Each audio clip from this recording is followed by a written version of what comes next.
ওকে, so screen কি দেখা যাচ্ছে? Yes sir. Okay, so last ক্লাসে অলরেডি আমরা বেসিক অফ থ্রেডস কভার করছি, যে থ্রেডস জিনিসটা কি, কি কাজে লাগে, কি ধরনের বেনিফিট থাকে, এই জিনিসগুলো আমরা অলরেডি দেখে ফেলছি। আর অ্যাসাইনমেন্টস যেটা দিছে এটা হয়তো আপনারা অলরেডি দেখছেন, যে অ্যাসাইনমেন্টস এর টপিকটা আসলে আমাদের আজকে যে থ্রেডটা রেস্ট অফ দা রিমেনিং পার্টটা যে কভার আপ করব, আপনারা দেখবেন যে আসলে অ্যাসাইনমেন্টে আপনাদেরকে একটু রিসার্চ করতে হবে থ্রেডের ব্যাপারে, যে কোশ্চেন্স গুলো থ্রো করা হয়েছে এখানে। সো ইটস বিট থিওরিটিক্যাল আজকের টপিকটা, বাট এটা কিন্তু মানে আমরা যে বেসিক থ্রেডের আইডিয়া জানি সেটা সেটা জানা থাকলেই আপনারা অলরেডি অ্যাসাইনমেন্টের কাজ শুরু করার জন্য প্রিপেয়ার। ঠিক আছে, স্ক্রিন কি শেয়ার হয়েছে? স্ক্রিন কি দেখা যাচ্ছে? হ্যালো? ওকে, সো আমরা তাহলে এই স্লাইডটাই পড়বো। বেসিক্যালি আমি জাস্ট এখানে ওয়ান নোটে নিয়ে আসছি, স্লাইডগুলো ওয়ান বাই ওয়ান যাব। সো প্রথম যে জিনিসটা হচ্ছে সেটা হচ্ছে মাল্টি কোর প্রোগ্রামিং। এটা আমরা লাস্ট ক্লাস একটু বলতেছিলাম যে আমাদের এখন মডার্ন যে সিপিইউ গুলো আছে এগুলা কিন্তু আসলে মাল্টি কোর সিপিইউ, এগুলা কিন্তু কোনো সিঙ্গেল কোর সিপিইউ না। তো এখন মাল্টি কোর সিপিইউ হতে যেটা হয় যে আমাদেরকে বেশ কিছু অ্যাডভান্টেজ দেয়। তো প্রিভিয়াস জেনারেশনে কি হতো, পুরান জেনারেশনের সিপিইউ গুলো কিন্তু নর্মালি সিঙ্গেল কোর সিপিইউ ছিল। তো সিঙ্গেল কোর সিপিইউতে কি অসুবিধাটা ছিল, আমাদেরকে বারবার কনটেক্সট সুইচ করতে হতো। আপনারা যদি একটু মনে করে থাকেন, আমরা কিন্তু ক্লাসে কনটেক্সট সুইচ কথাটা বারবার বলতাম। এই যে দেখেন, যেমন T1 একবার আসছে, T2 একবার আসছে, আবার T3 আসছে। সো এভাবে কিন্তু একটা সিঙ্গেল কোর সিপিইউতে কিন্তু বারবার কনটেক্সট সুইচ করা লাগে, যাতে সব টাস্ককে বা থ্রেডকে আমরা অ্যাটেনশন দিতে পারি। এখন টি জিনিসটা কি, টি জিনিসটা আমরা এই টপিকে সামটাইমস আমরা এটাকে টাস্ক বলবো, আবার সামটাইমস এটাকে থ্রেড বলবো। সো আপনারা বলতে পারেন যে আমি এই টার্মটা ইন্টারচেঞ্জেবলি ইউজ করবো, এটা আপনাদের বইয়েতেও এভাবেই করা, যে টাস্ক বা থ্রেড ইন্টারচেঞ্জেবলি ডিনোট করে টি জিনিসটাকে। তো সিঙ্গেল করে যে জিনিসটা হচ্ছে যে আমরা হচ্ছে কন্টেক্সট সুইচ করতেছি।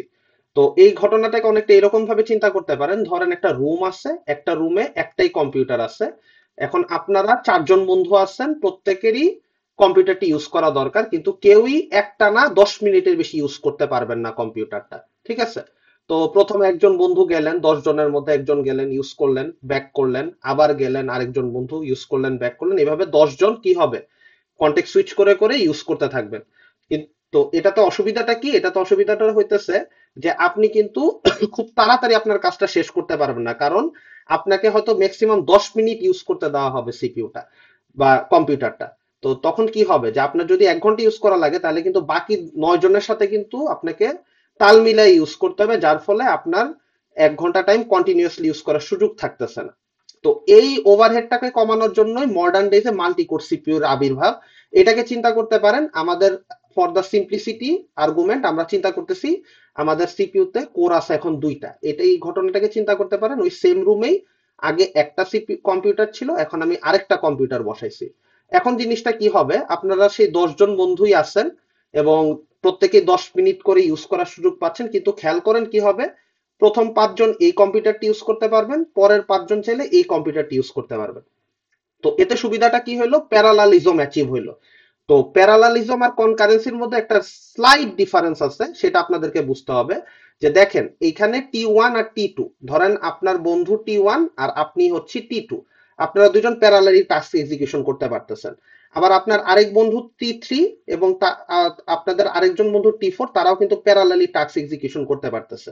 এই যে প্যারালালি দুইজন যে সমান তালে কাজ করতে পারতেছে, দুইটা টাস্ক বা থ্রেড সমান তালে কাজ করতে পারতেছে, এটা কিন্তু শুধুমাত্র মাল্টি কোর সিপিইউর ক্ষেত্রেই এই জিনিসটা সম্ভব হচ্ছে। কিন্তু একটা সিঙ্গেল কোর সিপিইউতে কি হচ্ছে, বারবার আপনাকে টাস্ক সুইচ করতে হচ্ছে, একবার আপনার বন্ধু যাচ্ছে, একবার আপনি যাচ্ছেন, একবার আপনার আরেকজন বন্ধু যাচ্ছে, এভাবে করে কি হচ্ছে, বারবার এক একজন এক একবার কন্টেক্সট সুইচ করতে হইতেছে, যেটাতে আসলে সময় সাপেক্ষ ব্যাপার। তো প্যারালালিজম আর কনকারেন্সি ডিফারেন্সটা কি বোঝা গেছে? হ্যালো? স্যার লাস্ট পার্টটা আরেকবার বলা যাবে?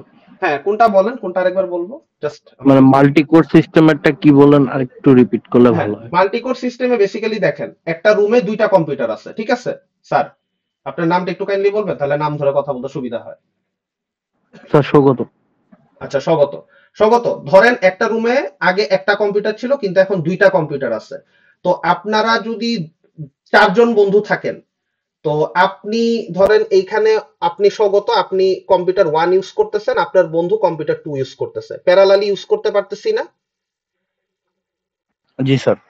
এতে কি আমার এখন কি আগের মতো কি আপনাদের 4 জন বন্ধুর কি বেশি টাইম লাগবে না কম টাইম লাগবে? আপনার আরো কম দুইজন টাইম বন্ধু, লাগবে। কি প্যারালালি দুইটা কম্পিউটার ইউজ করার সুযোগ পাচ্ছে না? হ্যাঁ, কন্টেক্সট সুইচ হচ্ছে, বাট এখন কিন্তু কম্পিউটারের সংখ্যা যেহেতু রুমে বেড়ে গেছে, তার মানে কি হবে, আগের তুলনায় কম টাইমে আমি কাজ শেষ করতে পারবো না compare to this single core সিস্টেমের থেকে। জি স্যার। এটাই হচ্ছে মাল্টি কোরের সুবিধাটা। তো মাল্টি কোরের সুবিধার স্যার সাথে একটা সাথে কিছু, কনফিউশন ছিল। হ্যাঁ বুঝি নাই। স্যার একটা কনফিউশন ছিল। হ্যাঁ বলেন। স্যার কন্টেক্সট সুইচ করতে পারতেছে, ঠিক আছে, দুইটা আলাদা সিস্টেম আছে, এটাও ঠিক আছে, কিন্তু তাদের মধ্যে তো কোনো ধরনের কমিউনিকেশন লাগবে, যাতে সে বুঝবে যে দুইটা কাজ একটা একই কাজ যে করতেছে, বুঝবে কিভাবে কোন কাজটা কত দূর একই হয়েছিল। একই কাজ হওয়ার কিছু নাই এখানে, বেসিক্যালি যেটা হচ্ছে যে আপনি আপনার মতো ইন্ডিপেন্ডেন্ট থ্রেড তো ইন্ডিপেন্ডেন্টলিও কাজ করতে পারে, একই কাজ যে করতে হবে বিষয়টা তো তা না, প্রত্যেকটা থ্রেডকে তো নিজস্ব ভাবে টাস্ক অ্যাসাইন করা যেতেই পারে। T1 কে ধরেন আপনি সাম করতে দিলেন, আপনি আপনি আপনি ধরেন লেটস সে T1, আপনি আপনি কম্পিউটার ইউজ করে সাম করতেছেন, আপনার বন্ধু হচ্ছে T2, সে হয়তো কম্পিউটার ইউজ করে মাল্টিপ্লিকেশন করতেছে। সো ইটস নট নেসেসারি যে সবার সাথে সবার কমিউনিকেশন করা জরুরি, rather which is more important here, যে আমরা আসলে প্যারালালি কাজ করাইতে পারতেছি যাতে আমার এক্সিকিউশন তাড়াতাড়ি হয়, টাইমটা কম লাগে। এই জিনিসটা কি মানে বোঝা? টার্নস নেওয়ার কোনো সিস্টেম নাই, জাস্ট একসাথেই সবার কাজ চলতে থাকবে। হ্যাঁ, বেসিক্যালি তো আইডিয়াটা এটাই। হ্যাঁ, প্যারালেলিজম বেসিক্যালি আপনাকে এটাই প্রমোট করে যে মাল্টিপল কোরের হেল্প নিয়ে আপনি আপনার কাছে ধরেন 4টা মানে T1 T2 T4 আছে, তো সো আপনি প্রত্যেকটা থ্রেড, এই থ্রেড গুলোকে এই দুইটা থ্রেডকে ধরেন কোর 1 এ পাঠাইলেন, এই দুইটা থ্রেডকে কোর 2 তে পাঠাই দিলেন। ওতে করে কি হইলো, আপনার আগের চেয়ে কম সময় লাগবে, কারণ কি দেখেন এখানে কিন্তু 4টা থ্রেড একসাথে কন্টেক্সট সুইচ করে করে চলতেছিল। তো এখন কি প্যারালেলিজম কি এই সুবিধাটা আমাকে দিচ্ছে না, যে যেখানে 4টা থ্রেড কন্টেক্সট সুইচ করতেছিল সেটার তুলনায় যদি দুইটা করে কন্টেক্সট সুইচ করি সেখানে ক্ষেত্রে কি টাইম কম লাগবে না? জি স্যার। এটাই বুঝাইতে চাচ্ছি যে যেখানে আপনি আগে 4টা টাস্কে আপনি কন্টেক্সট সুইচ করাইতেন, সেখানে যেহেতু কোর বেড়ে গেল সেহেতু এখন আপনার টাস্ক 4টাই আছে, কিন্তু আপনি আগে এখানে এখন এখানে যেটা করতে পারতেছেন দুইটা করে হইতেছে কন্টেক্সট সুইচ করাতে পারতেছেন, আগের চেয়ে টাইম কম লাগবে। তো এই প্যারালালিজম আসার সাথে সাথে কিছু অসুবিধাও আসে, সেটা হচ্ছে যে ডিভাইডিং অ্যাক্টিভিটিস বা এবং ব্যালেন্সের একটা ব্যাপার আসে। ডিভাইডিং অ্যাক্টিভিটিস এটা কি বোঝাচ্ছে, যে বেসিক্যালি ধরেন আপনার হইতেছে কাজ করতে একটু বেশি টাইম লাগে, আবার আপনার বন্ধুর হয়তো কাজ করতে একটু কম টাইম লাগে। সো এটা কিন্তু অপারেটিং সিস্টেমকে বুঝতে হয় যে 4টা টাস্কের ভিতরে কোন টাস্ক গুলাতে বেশি টাইম লাগবে আর কোন টাস্ক গুলাতে কম টাইম লাগবে। সো হইতেই পারে যে আপনি হয়তো আহ, আপনার হয়তো T1 করতে বেশি, T1 এক্সিকিউশনে বেশি টাইম লাগে, আর T3 এক্সিকিউশন করতে বেশি টাইম লাগে। তো তখন আপনি কি করবেন, ঠিক আছে দুইটা বেশি টাইম লাগে এমন দুইটা টাস্ককে আমি কোর 1 আর কোর 2 তে ডিভাইড করে দেই, আর যেহেতু T3 আর T4 এর কাজ করতে কম টাইম লাগে তাহলে ওই দুইটাকেও আমি বাকি দুইটা করে ডিভাইড করে দিই, তাতে কি আমার ইকুয়ালি ব্যালেন্স করে আমি টাস্ক ডিভাইড করতে পারলাম না? জি স্যার। আচ্ছা স্যার, এখানে দুইটা কোরে ডিভাইড হচ্ছে, আমি অ্যাজিউম করে নিচ্ছি যে কোর 1 এ T1 T3 কাজ চলতেছে, কোর 2 তে T2 T4 কাজ চলতেছে। হুম হুম দুইটা করে, একটা বড় কাজ বড় কাজ, একটা ছোট কাজ ছোট কাজ। হুম তখন T2 আর T4 এরা দুইজন কন্টেক্ট সুইচ করে করে কাজ করবে। কিন্তু আর কোর 1 এ 1 আর 3, কিন্তু দুই কোরের মধ্যে কি কন্টেক্ট সুইচিং বা কোনো রকম কানেকশন আছে, নাকি তারা প্যারালালি কাজ করে যাবে, কন্টেক্ট সুইচিং এর কোনো ওভারহেড নাই? এখানে এখানে তাদের মানে দুই কোরের ভিতরে কোনো কন্টেক্সট সুইচ হচ্ছে না এট দিস পয়েন্টে। আমরা যে এক্সাম্পলটা দেখতেছি এখানে দুইটা কোরের ভিতর হচ্ছে না, বরং কোররা নিজেদের ভিতরে কন্টেক্সট সুইচ করতেছে, হ্যাঁ, দেখেন। 1 3 1 3 এভাবে হ্যাঁ, ওরা সুইচ মানে করবে। মানে মেইন কথা হচ্ছে কোর 1 এর কাছে যে কয়টা টাস্ক আসবে, কোর 1 এর কাছে এখানে আসছে টাস্ক 1 টাস্ক 3, ধরেন লেটস সে ধরলাম টাস্ক 11 আসছে কথার কথা, তাহলে ও এই তিনটা টাস্কের ভিতর কন্টেক্সট সুইচ করবে।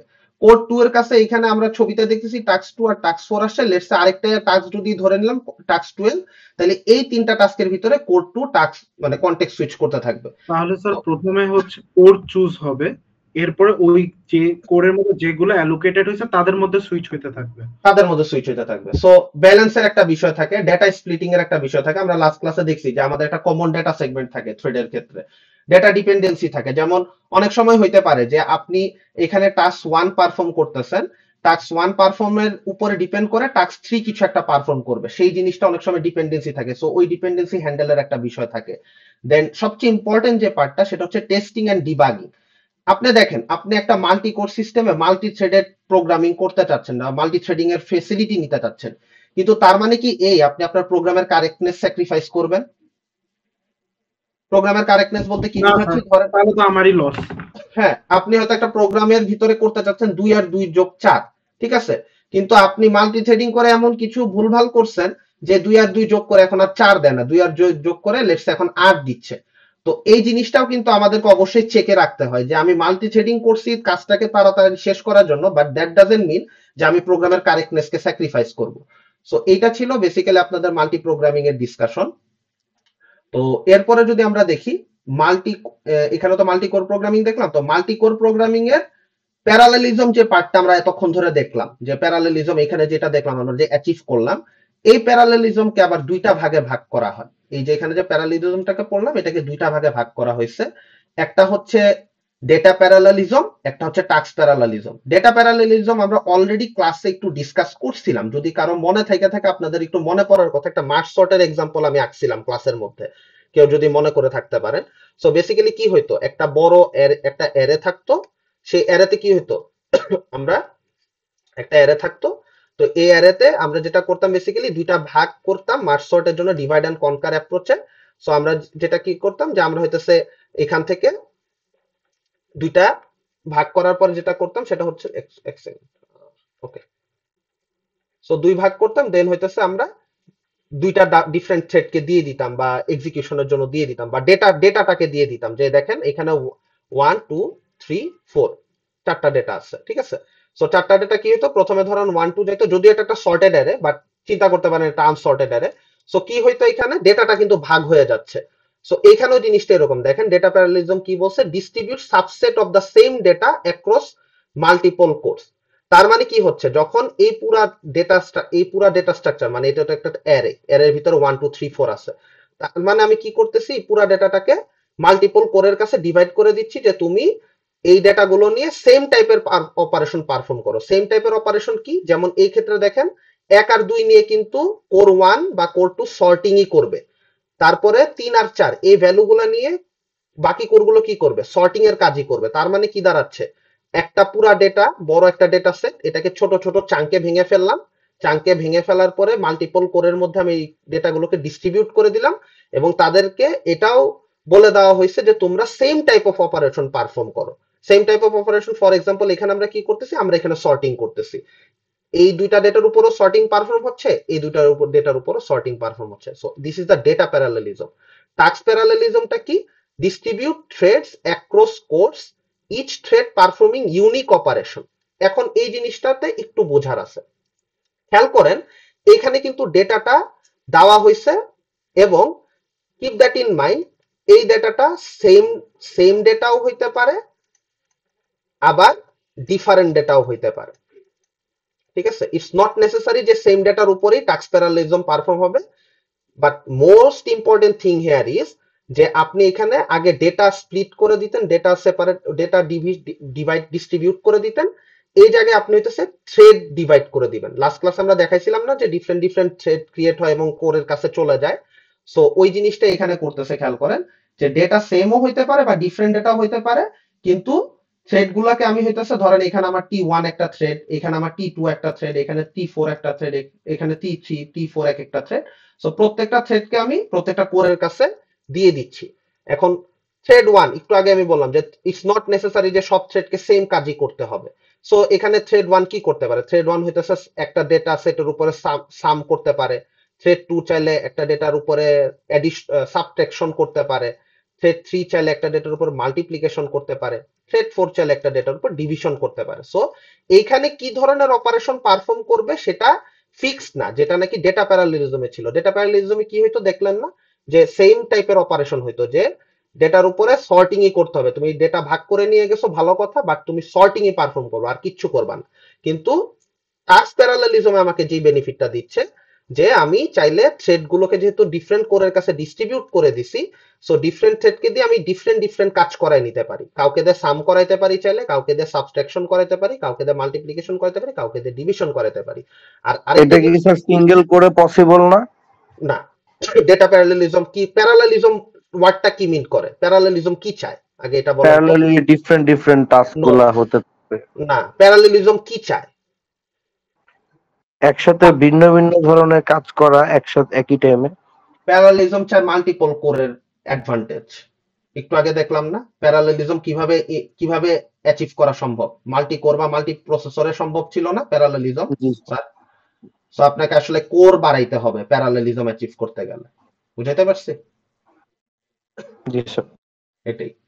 তো এরপর আমরা দেখবো মাল্টি থ্রেডিং মডেল। এই জিনিসটা বেশ একটু মজার, এটা যদি একটু ইন্টারেস্ট নিয়ে দেখেন এটা বেশ মজা পাবেন। যে user and kernel thread, there are two types of threads to be manage. আমরা যদি প্রসেসের লেকচারটা মনে করে থাকি তাহলে আমাদের একটু মনে থাকবে যে আমাদের দুইটা ইয়ে ছিল, ইউজার স্পেস ছিল আর কার্নেল স্পেস ছিল। মোড বিট চেঞ্জ করে আমরা যাওয়া আসা করতাম, যদি ওই স্লাইডটার কথা মনে থাকে, ওইটার রেফারেন্স টেনেই বলতেছি। So there are two types of threads to be managed in a modern operating system: user threads and kernel thread. কি সেটা আমি একটু পরে এখনই বলতেছি।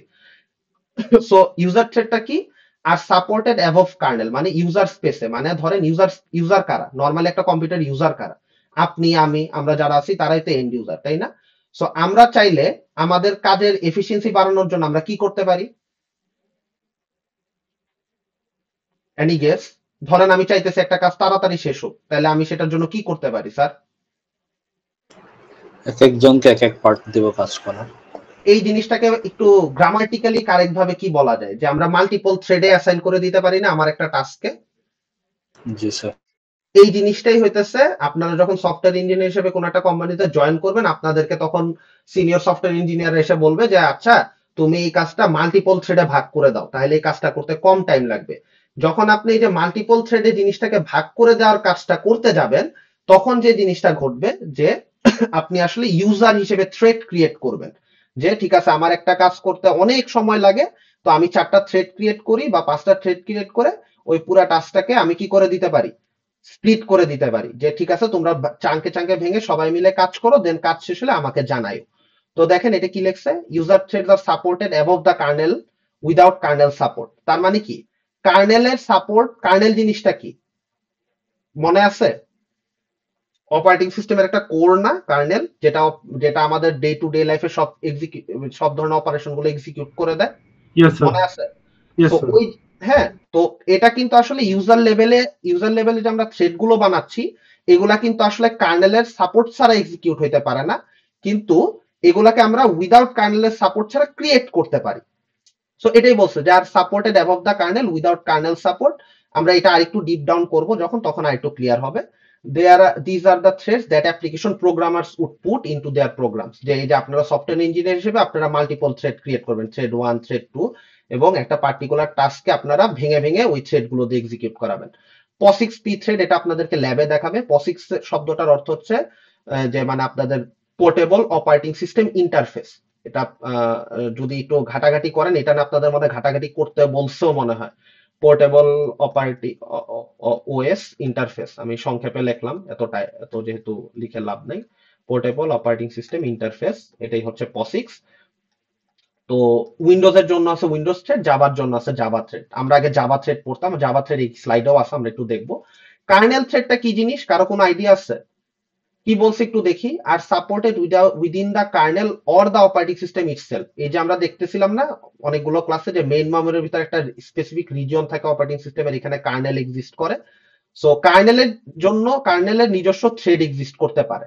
সেটা কিরকম, মডার্ন সব অপারেটিং সিস্টেমে কার্নেল লেভেল থ্রেড গুলো প্রোভাইড করা থাকে, allowing the kernel to perform multiple simultaneous task এবং service multiple kernel system call simultaneously. Sir, আমাদের পিসিতে আমরা যখন পাইথন ইউজ করি বা কিছু ইউজ করি, তখন পাইথনের আলাদা কার্নেল থাকে। এটা কি ওরকমই এক্সাম্পল যে কার্নেলের একটা থ্রেড হচ্ছে কি পাইথনের? এটা মানে মানে পাইথনের সাথে এটা মানে ইয়ে করা যাবে না। মানে আমরা বিভিন্ন যে ভিএস কোডে কোড রান দিই তখন লেখা আসে না সিলেক্ট কার্নেল, ওইটার হিসাবে হ্যাঁ, জিজ্ঞেস করতেছি। ওইটা একটু ওইটাতে বেসিক্যালি যেটা হয় যে আপনাকে একটা পার্টিকুলার রিসোর্স প্রোভাইড করতেছে, যে রান টাইম তো আপনার পুরো প্রোগ্রামটাকে এক্সিকিউশনের চ্যালেঞ্জটা ডিল করে। বাট কার্নেল থ্রেড বলতে বেসিক্যালি যেটা বোঝাচ্ছে অপারেটিং সিস্টেম কি করবে। ধরেন আপনি একটা পাইথনে কোড লিখছেন, অপারেটিং সিস্টেমের কাজ কি, এই কোডটাকে আপনাকে এক্সিকিউট করতে দিতে হবে না? জি স্যার। তাহলে ধরেন আপনি এই যে ইউজার থ্রেড, এই যে ধরেন এই পাইথন ইউজ করে আপনি কয়েকটা ইউজার থ্রেড বানাইছেন, ঠিক আছে? এখন এই ইউজার থ্রেড গুলা কি বাতাস দিয়ে এক্সিকিউট হবে? তা তো জীবনেও হবে না। তাহলে না। তার কার হেল্প লাগবে? তার হেল্প লাগবে কার? User-এর। তার ইউজারের হেল্প লাগবে কার্নেলের। কার্নেল তো সব এক্সিকিউশন গুলো করে দেয়, জি তাই স্যার। না? তো কার্নেলে যখন থ্রেড থাকবে তাহলে তখন আমার সুবিধাটা কি হবে? আমি ধরেন 4টা থ্রেড বানাইছি বা 3টা ইউজার লেভেল থ্রেড বানাইছি, কার্নেলকে বললাম কার্নেল তুমি আমার এই ইউজার থ্রেডটা এক্সিকিউট করে দাও, আমার থ্রেড 1 যেটা বানাইছি। এরপর থ্রেড 2 যেটা বানাইছি আমি কার্নেলকে বললাম কার্নেল তুমি আমার এই T2 থ্রেডটাকে এক্সিকিউট করে দাও। এইভাবে একটা একটা করে ইউজার থ্রেড কার্নেল থ্রেডের হেল্প নিয়ে এক্সিকিউশন হয়। বুঝা গেছে কিভাবে জিনিসটা কাজ করে? Yes sir. মানে ইউজার থ্রেড কখনোই একা একা এক্সিকিউশন করে নিতে পারে না, কারণ সবকিছুর কন্ট্রোলে কে দিন শেষে? একটা operating system. Operating system. So operating সিস্টেমের কার্নেল গুলো আসলে বা কার্নেল থ্রেড গুলো আপনার ইউজার থ্রেড গুলোকে এক্সিকিউট করতে হেল্প করে। এটার একটু আরেকটা যদি মাল্টি থ্রেডেড মডেলিং দেখি, এটা দেখলে আপনাদের আইডিয়াটা একদমই ক্লিয়ার হয়ে যাবে।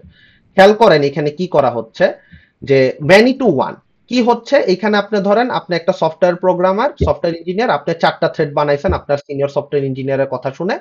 এই 4টা থ্রেডকে এক্সিকিউট করার জন্য কি হইতেছে, একটা কার্নেল থ্রেড ডেডিকেটেড আছে। সো কি হচ্ছে খেয়াল করেন, একবার হচ্ছে আপনার এই ওকে মার্কারে কালেক্টে বড়, একবার হচ্ছে থ্রেড 1 হচ্ছে কার্নেল থ্রেডের হেল্প নিয়ে এক্সিকিউট হচ্ছে, একবার থ্রেড 2 কার্নেল থ্রেডের হেল্প নিয়ে এক্সিকিউট হচ্ছে, সো একবার থ্রেড 3 কার্নেল থ্রেডের হেল্প নিয়ে এক্সিকিউট হচ্ছে, একবার থ্রেড 4 কার্নেল থ্রেডের হেল্প নিয়ে এক্সিকিউট হচ্ছে। সো এইখানে কিন্তু আসলে একটা কনটেক্সট সুইচ হচ্ছে বা কনকারেন্ট এক্সিকিউশন হচ্ছে। সো এই জিনিসটা কিন্তু, এটা কি বোঝা যাচ্ছে কনকারেন্ট এক্সিকিউশন যে হচ্ছে, যে কার্নেল ইউজার লেভেল থ্রেড গুলো যে কন্টেক্সট সুইচ করে করে কার্নেল থ্রেডের হেল্প নিয়ে এক্সিকিউট হচ্ছে। দেখেন কি লেখছে, many user level threads map to a single kernel thread. একটাই সিঙ্গেল কার্নেল থ্রেড আছে যেগুলো মাল্টিপল ইউজার লেভেল থ্রেডের সাথে ম্যাপ করা আছে। বাট এটার একটা বড় চ্যালেঞ্জ আছে, বড় ইস্যু আছে। ইস্যুটা কি? One thread blocking causes all to block multiple threads may not run in parallel on multi-core system because only one may be in the kernel at a time। এই লাইনটা প্রথম সেকেন্ড লাইনটা দেখি, one thread blocking causes all two block, এই লাইনটার মানে কি? ধরেন T1 যে থ্রেডটা আছে এই থ্রেডটা কাজ করতে লাগে 1 ঘন্টা, 1 আওয়ার, কিন্তু বাকি যে থ্রেড গুলো আছে তাদের হয়তো কাজ করতে 10 মিনিট করে লাগে। প্রত্যেকের T2 T3 T4 প্রত্যেকেরই 10 মিনিট করে লাগে। যেহেতু আমার কার্নেল স্পেসে একটা মাত্রই কার্নেল থ্রেড প্রেজেন্ট, এবং যেহেতু এই থ্রেডটা অনেক বেশি টাইম অকুপাই করার চান্স আছে বা রিস্ক আছে, সো কি হইতে পারে, দেয়ার মাইট বি এ সিচুয়েশন যেখানে একটা থ্রেড অনেক বেশিক্ষণ টাইম স্পেন্ড করতেছে কার্নেল থ্রেডের সাথে, যেটার কারণে বাকি থ্রেড গুলো স্লো হয়ে যেতে পারে। সো এটা হওয়ার মেইন রিজনটা কি, multi threads may not run in parallel. কেন প্যারালালি রান করবে না? কারণ কার্নেল লেভেল আপনার থ্রেডই আছে একটা। আপনার যদি এখানে আরো 2-3টা থ্রেড কার্নেল লেভেলে থাকতো তখন কি হইতো, কাজটা ইভেনলি স্প্লিট হয়ে যেতে পারতো। এই যে এখানেই দেখেন এটা লিখছে যে may not run in parallel on multi core system because only one may be in kernel at A time. মানে একটা মাল্টি কোর সিস্টেম আপনার ঠিকই আছে কিন্তু কার্নেল স্পেসে একটা মাত্র থ্রেড এক্সিস্ট করতেছে। সো এটার কারণে সামটাইমস ম্যানি টু ওয়ান মডেলটা সাফার করে। এরপরে যেটা আছে one to one thread, one to one model. One to one মডেলে কি হচ্ছে, এটা বেশ সুন্দর। আপনি একটা সফটওয়্যার ইঞ্জিনিয়ার, আপনি সুন্দর করে একটা ইউজার স্পেসে একটা থ্রেড বানাইছেন, এটার সাথে সাথে একটা কার্নেল লেভেল থ্রেড আপনাকে সার্ভিস দেওয়ার জন্য রেডি। আপনি আরেকটা থ্রেড বানাইছেন ইউজার স্পেসে, আরেকটা কার্নেল লেভেল থ্রেড আপনাকে সার্ভিস দেওয়ার জন্য রেডি। এইভাবে প্রত্যেকটাকে সার্ভিস দেওয়ার জন্য, মানে প্রত্যেকটা ইউজার স্পেসের থ্রেডকে সার্ভিস দেওয়ার জন্য কার্নেল লেভেলের থ্রেড গুলো রেডি আছে। তো এখানে মোস্টলি আমরা উইন্ডোজ বা মডার্ন লিনাক্স আমরা যেগুলো দেখি এগুলো মোস্টলি ওয়ান টু ওয়ান টাইপের মডেল ইউজ করে। এখানে কি লেখছে দেখেন, more concurrency than many to one. So এখানে আগের চেয়ে বেটার কনকারেন্সি অ্যাচিভ করা possible. Number of threads per process sometimes restricted due to overhead. So এখানে একটা চ্যালেঞ্জ আছে। চ্যালেঞ্জ হইতেছে, আপনি সফটওয়্যার ইঞ্জিনিয়ার হিসেবে এখানে হয়তো 4টা থ্রেড বানাইছেন, কিন্তু কোন একটা সফটওয়্যার ইঞ্জিনিয়ার একটু দুষ্টামি করবে, সে দুষ্টামি করে 400 থ্রেড বানায় ফেলবে। এখন ইউজার লেভেলের 400টা থ্রেড কিন্তু কখনোই কার্নেল লেভেলের সাপোর্ট করতে পারবে না এট এ টাইম, কারণ কার্নেলের তো একটা লিমিটেশনস আছে। কার্নেল লেভেল থ্রেডের কাউন্ট ডিপেন্ড করে কোরের সংখ্যার উপরে। সো আপনার যদি একটা ডুয়েল কোর সিপিইউ থাকে, সো মোস্টলি আপনার chance, there is a chance যে ডুয়েল কোর বা ডুয়েল কোর সিপিইউতে হয়তো 2টা কার্নেল লেভেল থ্রেড এক্সিস্ট করতেছে। এখন আপনি যদি 400টা থ্রেড বানায় ফেলেন দুষ্টামি করে, তখন কিন্তু আপনার সিস্টেমে ওভারহেড বেড়ে যাবে, কার্নেল কিন্তু তখন একটু ল্যাগ করবে, আপনার সার্ভিসটা স্লো হয়ে যাবে। সো এই জায়গা থেকে সামটাইমস আমাকে একটু কেয়ারফুল থাকতে হবে যাতে ইউজার স্পেসে আমি খুব বেশি থ্রেড বানায় না ফেলি, যেটা আসলে কার্নেল লেভেলের আউট অফ ক্যাপাসিটি হয়ে যায়, যেটা কার্নেল লেভেল আসলে সাপোর্ট করতে পারবে না। এরকম আরেকটা মডেল আছে। স্যার একটা কোশ্চেন ছিল। হ্যাঁ হ্যাঁ বলেন। স্যার আমরা কোরের ভিতরে কি কার্নেল থ্রেড গুলো থাকে না ইউজার থ্রেড গুলো থাকে? কোরের ভিতরে কার্নেল থ্রেড, কোরের সাথে কার্নেল থ্রেডের রিলেশন। ইউজার থ্রেড গুলো আমরা সফটওয়্যার প্রোগ্রামাররা লিখি। আপনি যখন কোড করতে যাবেন তখন আপনি যে থ্রেড গুলো লিখবেন এগুলো হচ্ছে আপনার ইউজার স্পেসের থ্রেড। আপনি কখনো কার্নেল লেভেলে কোনো থ্রেড লিখবেন না। যারা কার্নেল ডেভেলপার, অনেকেই দেখবেন কার্নেল ডেভেলপার হিসেবে নিজেদেরকে সার্টিফাই করে, বা যারা কার্নেল বানায় লিনাক্সের যেসব ইয়েগুলো আছে, ডিস্ট্রিবিউশন গুলো আছে, arch Linux, Fedora, Ubuntu etcetera, এগুলো এক একটা কার্নেল ডেভেলপার যারা আছে তারা বেসিক্যালি কার্নেল থ্রেড গুলা ডিফাইন করে। বুঝা গেছে? জি স্যার। আচ্ছা, এরপরে এইখানে আরেকটা এই ছবিটা মেবি আমি আচ্ছা, এই ছবিটা আমি একটু স্লাইড থেকে পড়াই দিই, এটা যেহেতু এখানে দেখাচ্ছে না। সো এখানে দেখেন একটা ম্যানি টু ম্যানি মডেল আছে। ম্যানি টু ম্যানি মডেলটা কি? Allow many user level threads to be map to many kernel level threads. তো এখানে দেখেন বেসিক্যালি কি হচ্ছে, অনেকগুলা ইউজার থ্রেড আছে এবং সবগুলা কি করতেছে, এক একটা কার্নেল থ্রেডের সাথে সবাই কার্নেল থ্রেডের সাথে কানেক্টেড। সো এই প্রথম 4টা ইউজার লেভেল থ্রেড প্রথম কার্নেল লেভেল থ্রেডের সাথেও কানেক্টেড, আবার এই 4টা ইউজার থ্রেড সেকেন্ড কার্নেল থ্রেডের সাথেও কানেক্টেড, আবার এই 4টা ইউজার থ্রেড থার্ড কার্নেল থ্রেডের সাথেও কানেক্টেড। তো এটা করে হয়তো আপনার কাছে মনে হচ্ছে যে হ্যাঁ এখন কার্নেলের সবগুলা থ্রেড সবাইকে সার্ভিস দিচ্ছে, এটা তো একটা ভালো জিনিস। বাট প্রবলেমটা হচ্ছে এটা একটা বিশাল বড় চ্যালেঞ্জ যে এই পুরা জিনিসটাকে প্রপার সিনক্রোনাইজেশনে রাখা, কারণ কখন কোন ইউজার থ্রেড কোন কার্নেল থ্রেডের থেকে সার্ভিস নিবে এটা মেনটেন করা is a very challenging task. So এটা সামটাইমস হচ্ছে যে আরো বেশি ওভারহেড ক্রিয়েট করে, যে আমি আসলে বেনিফিট দিতে চাইছিলাম many to many model connect করে, কিন্তু প্রবলেমটা যেটা হয়ে গেল যে আপনার এই যে ওভারহেডটা তৈরি হবে যে কোন ইউজার থ্রেড কোন কার্নেল থ্রেডের সাথে কখন কানেক্টেড হবে, কখন এক্সিকিউশন করবে, এই যে কনটেক্সট সুইচের যে চ্যালেঞ্জটা আরো বেড়ে গেল। এটার জন্য সামটাইমস হইতেছে আমরা এটাকে একটু বলি যে এটার একটু ইস্যুস আছে, যে allows many user level threads to be mapped to many kernel level threads. Second পয়েন্টটা কি? allows the operating system to create sufficient number of kernel threads।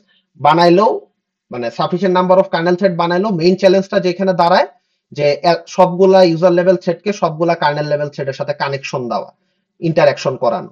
এখানে সবাই সবার সাথে কথা বলার চেষ্টা করে। সো একটা বিশাল ধরেন 100 জন মানুষ সবাই যদি সবার সাথে কথা বলতে চেষ্টা করে, ধরেন 100 জন ফ্যাকাল্টি আছে, 100 জন স্টুডেন্ট আছে, এখন সবাই যদি সবার সাথে কথা বলতে চেষ্টা করে তখন কিন্তু এটা খুব বেশি কেওটিক হয়ে যাবে। সো এটা একটা ওভারহেড ক্রিয়েট করে। দেন আরেকটা খুব ইনফিজিবল মডেল আছে, এটা হচ্ছে 2 লেভেল মডেল। এখানে দেখেন কি করছে ওরা যেটা করছে একটা ম্যানি টু ম্যানি মডেলের সাথে একটা 1 to 1 মডেলের একটা কম্বিনেশন হাইব্রিড বানাইছে। সো এখানে এক পাশে একটা ম্যানি টু ম্যানি মডেল আছে, সাথে একটাই কার্নেল থ্রেড একটাই ইউজার থ্রেডের সাথে কানেক্টেড, এরকম একটা মডেল বানানোর ট্রাই করছে। বাট এটা আসলে প্র্যাকটিক্যালি কোথাও মানে ইউজ করার মতো না, মানে এটার কোনো ফিজিবিলিটি নাই। সো এটা জাস্ট মানে একটা 2 লেভেল মডেল বলে। 2 লেভেল মডেল কেন বলতেছে? এখানে একটা ম্যানি টু ম্যানি মডেলকেও কম্বাইন করা হয়েছে, আবার একটা 1 to 1 মডেলকেও কম্বাইন করা হয়েছে। দ্যাটস দ্য রিজন এটাকে একটা 2 লেভেল মডেল বলা হচ্ছে। বাট এটার কোনো রিয়েল লাইফ ইমপ্লিমেন্টেশন নাই, কারণ এটা কোনো প্র্যাকটিক্যালি পসিবল না করা। তো এই পর্যন্ত যদি আমরা পড়ে থাকি, নেক্সট যে জিনিসটা আমরা দেখবো সেটা হচ্ছে থ্রেড লাইব্রেরিজ। আচ্ছা, থ্রেড লাইব্রেরি বলতে আপনাদের কি মনে হয়? আমাকে একটু কেউ আইডিয়া দিতে পারবেন যে থ্রেড লাইব্রেরি জিনিসটা কি? Why do you need it? কি করব থ্রেড লাইব্রেরি দিয়ে? এনিওয়ান? হ্যালো, কেউ কি আছেন নাকি? মানে লাইব্রেরির মাধ্যমে কি স্যার আমরা এই থ্রেডস গুলো ডিভিশন বা এই টাইপের কিছু স্যার? মানে নরমালি তো আমরা প্রোগ্রামিং ল্যাঙ্গুয়েজে লাইব্রেরি বলতে বোঝায় কোনো স্পেশালাইজড কিছু যেটা আমাকে হচ্ছে কিছু ফাংশনালিটিস প্রোভাইড করবে। তো এখানে সেম কিছু হওয়া উচিত। সো থ্রেড লাইব্রেরি বেসিক্যালি কিছুই না, মানে সিম্পল ভাবে আপনাকে হইতেছে প্রোগ্রামিং ল্যাঙ্গুয়েজ গুলো কিছু বিল্ট ইন লাইব্রেরি দিয়ে দেয় না, যেমন আপনারা ছোটবেলায় 220 তে হয়তো স্ট্যাক বানানো শিখছেন, কিউ বানানো শিখছেন, এগুলা কিন্তু আপনাকে বেসিক থেকে লিঙ্ক লিস্ট বানানো শিখছেন, কিন্তু বড় হওয়ার পরে 221 আসার পরে কিন্তু দেখছেন ওম্মা স্ট্যাক তো অলরেডি বানানোই আছে একটা প্রোগ্রামিং ল্যাঙ্গুয়েজে, ইম্পোর্ট করলে স্ট্যাক চলে আসে, ইম্পোর্ট করলে কিউ চলে আসে, ইম্পোর্ট করলে লিঙ্ক লিস্টও চলে আসে। সো ওইভাবে যেন আপনি থ্রেড ম্যানেজমেন্ট এবং থ্রেড ক্রিয়েশনের পার্টটা খুব ইজিলি হ্যান্ডেল করতে পারেন অ্যাজ এ সফটওয়্যার ইঞ্জিনিয়ার, এটার জন্য প্রোগ্রামিং ল্যাঙ্গুয়েজ গুলো আপনাকে কিছু thread library by default provide করে দেয়, যেটা ইউজ করে আপনি খুব ইজিলি আপনার থ্রেডের যে মেইন অবজেক্টিভ, যে থ্রেড ইউজ করে আমি আমার প্রোগ্রামকে এফিসিয়েন্ট করব, এই কাজটা যেন আপনি খুব ইজিলি করতে পারেন, সেটার জন্য আপনাকে কিছু ডিফল্ট থ্রেড লাইব্রেরি প্রোভাইড করে দেওয়া হয়। Thread libraries may be implemented in user space and kernel space, এটা আমরা অলরেডি বুঝি যে ইউজার থ্রেড লাইব্রেরি গুলো ধরেন আপনাকে যখন আপনি সি তে যখন কোড করতেছেন থ্রেডের জন্য, তখন আপনাকে হইতেছে ইউজার স্পেস আপনি যে থ্রেড বানাচ্ছেন এটার জন্য আপনাকে থ্রেড লাইব্রেরি সি দিয়ে দিচ্ছে। আবার আপনি যে এই সি কোডটা এক্সিকিউট করতেছেন একটা লিনাক্স সিস্টেমে বা একটা উইন্ডোজ সিস্টেমে, মানে আপনার যে অপারেটিং সিস্টেম গুলো আছে এদেরও কি অলরেডি কার্নেল স্পেসে কার্নেল থ্রেড এক্সিস্ট করে না? সো এই কার্নেল থ্রেড গুলো কে দিয়ে দেয়? অপারেটিং সিস্টেম গুলোকে। অপারেটিং সিস্টেমের যারা ডেভেলপার আছে তারা হইতেছে এই কার্নেল লেভেল থ্রেড গুলো অলরেডি প্রোভাইড করে দেয়। মডার্ন যেসব অপারেটিং সিস্টেম আছে প্রায় সব অপারেটিং সিস্টেমেই কার্নেল স্পেসের বা কার্নেল থ্রেড গুলো প্রোভাইড করা দেওয়া থাকে, বা কার্নেল থ্রেডের লাইব্রেরি গুলো প্রোভাইড করে দেওয়া থাকে। তো these are the three main thread libraries are used in today. এটা POSIX, Portable Operating System Interface, pthreads, এটা দিয়ে বেসিক্যালি আপনারা ইউজার লেভেল থ্রেড গুলো ইমপ্লিমেন্টেশন গুলো শিখবেন, maybe provided as a user or kernel library. এটা এটা আপনাদেরকে ল্যাবে দেখানো হবে যে ইউজার লেভেল থ্রেড গুলো কিভাবে বানানো হয়। Win32 থ্রেডস একটা আছে যেটা আমাদের উইন্ডোজ অপারেটিং সিস্টেমের জন্য ডেভেলপ। যারা মাইক্রোসফটের সফটওয়্যার ইঞ্জিনিয়ার আছে তারা বেসিক্যালি উইন্ডোজ অপারেটিং সিস্টেম বানাইছে, তারা হইতেছে এই কার্নেল লেভেল লাইব্রেরি গুলো অপারেটিং সিস্টেমের সাথে ডিফল্ট প্রোভাইড করে থাকে। একটা মজার চ্যানেল আছে ডেভ গ্যারাজ, আপনারা কেউ দেখছেন কিনা জানি না, এখানে গেলে অনেক সময় দেখবেন উনি ওনার অপারেটিং সিস্টেম বানানোর বেশ কিছু ইন্টারেস্টিং আইডিয়া শেয়ার করে। এরপর আছে জাভা থ্রেডস। জাভা একটা প্রোগ্রামিং ল্যাঙ্গুয়েজ আমরা সবাই জানি, বাট জাভা নরমালি এক্সিকিউট করার জন্য জেভিএম এর সাপোর্ট নেয়। জেভিএম হচ্ছে জাভা ভার্চুয়াল মেশিন। তো জাভা ভার্চুয়াল মেশিন যেটা করে যে আপনার যে জাভা বাইট কোডটা থাকে সেই, মানে জাভা তো একটা হাই লেভেল ল্যাঙ্গুয়েজ, তো থ্রু সাম কম্পাইলেশন এটা এই জাভা প্রোগ্রামিং ল্যাঙ্গুয়েজটাকে একটা বাইট কোডে কনভার্ট করা হয়, দেন এই বাইট কোডটা হচ্ছে জেভিএম এক্সিকিউট করে। তো জাভাতে আমরা যখন কোনো থ্রেড ডিক্লেয়ার করি ওই থ্রেড গুলা কিভাবে এক্সিকিউট হবে সেটা ডিপেন্ড করে এই জেভিএমটা কোন ধরনের অপারেটিং সিস্টেমের ইনস্টল করা। সো আপনার পিসিতে যদি এটা কি অ্যাসেম্বলি আর মেশিন কোড থেকে ডিফারেন্ট? জাভা বাইট কোড, মানে জাভা যে ইন্টারমিডিয়েট রিপ্রেজেন্টেশনটা আছে ওইটা দেখতে অনেকটাই রিডেবল, বাট এটা আসলে জেভিএম এর জন্য ডেডিকেটেডলি বানানো, কারণ জেভিএম হচ্ছে ওই জিনিসটা যার কাছে প্রপার রিসোর্সেস থাকে এই কোডগুলোকে এক্সিকিউট করার জন্য। সো জেভিএমটা যদি ধরেন আপনি যদি একটা উবুন্টু সিস্টেম ইউজ করেন যেটা নাকি লিনাক্সের একটা ডিস্ট্রো, সেটা যখন ইউজ করবেন তখন আপনি হইতেছে আসলে পি থ্রেড স্টাইলে আপনার মাল্টিপল থ্রেড গুলাকে এক্সিকিউট করবেন। আর যদি আপনার জাভা প্রোগ্রামটা যদি আপনি আপনার একটা উইন্ডোজ সিস্টেমে রান করেন তখন আপনি যেটা করবেন এই যে দেখেন Win32 থ্রেডস, এইটার স্টাইলে আপনি আপনার থ্রেড গুলোকে এক্সিকিউট করবেন। সো এটা বেসিক্যালি জেভিএমটা কোন মেশিনে রান করতেছে, জেভিএমটা তো সেই মেশিনে রান করবে যে মেশিনে আপনি জাভাতে কোড করবেন। সো আপনার যে মেশিনে কোড করবেন সেই কোডের অপারেটিং সিস্টেম কি সেটার উপরে ডিপেন্ড করবে আপনি জাভা থ্রেডটা কিভাবে এক্সিকিউট করবেন। সো এখানে দেখেন এখানে বলেই দেওয়া আছে যে since Java generally runs on Java virtual machine, the implementation of threads is based on whatever operating system and hardware JVM is running on, either pthreads, pthread তখনই হবে যখন আপনি একটা লিনাক্স বেসড একটা অপারেটিং সিস্টেম ইউজ করবেন, or Windows 32 threads যখন আপনি একটা উইন্ডোজ 11, 10, ভিস্তা, এক্সপি এগুলাতে এক্সিকিউট করবেন।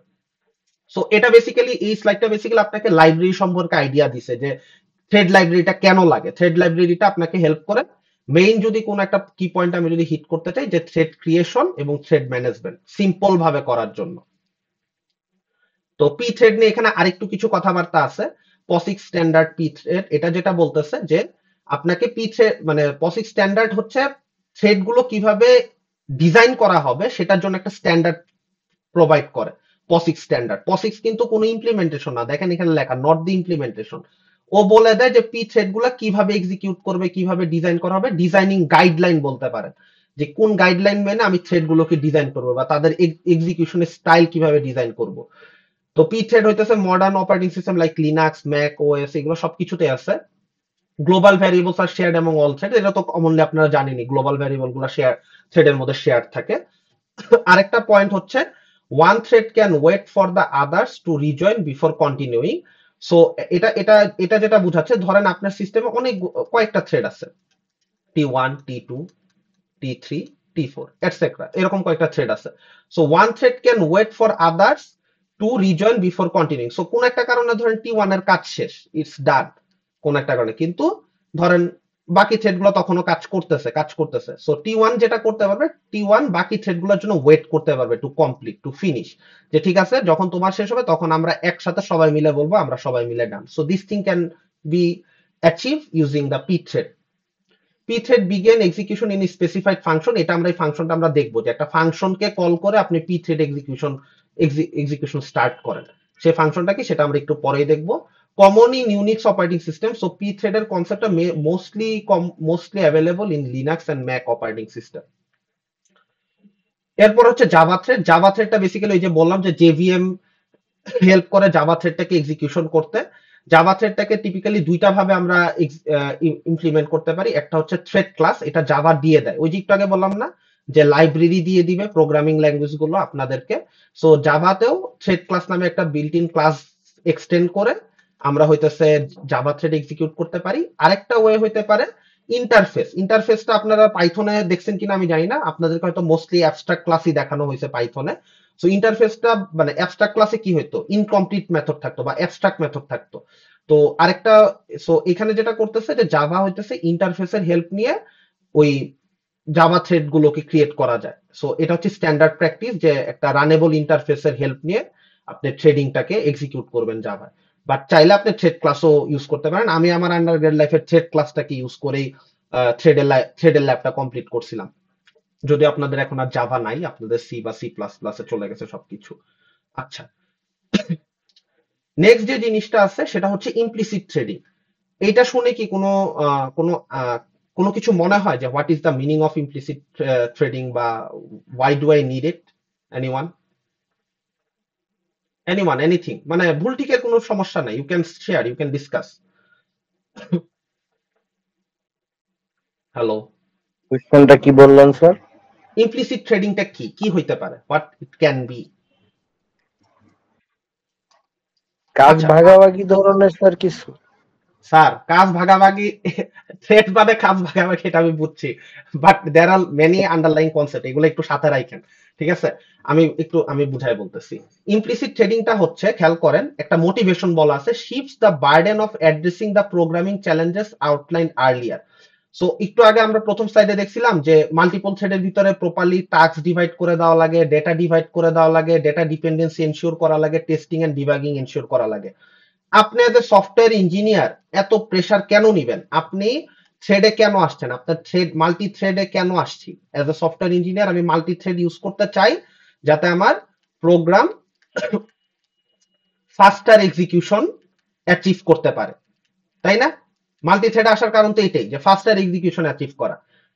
এখন আমি যদি মানে এত কিছু মাথায় নিতে যাই যে থ্রেডটা কিভাবে বানাবো, ঠিক আছে, থ্রেডের যে লাইব্রেরি এটা আমি নিজেই বানাবো, এই লাইব্রেরি বানায় নিজেই সেটা ইউজ করার চেষ্টা করব, এটা কি আমার জন্য অনেক বেশি হার্ড হয়ে যাবে না? অনেক বেশি এক্সপ্লিসিট হয়ে যাবে না কাজগুলো?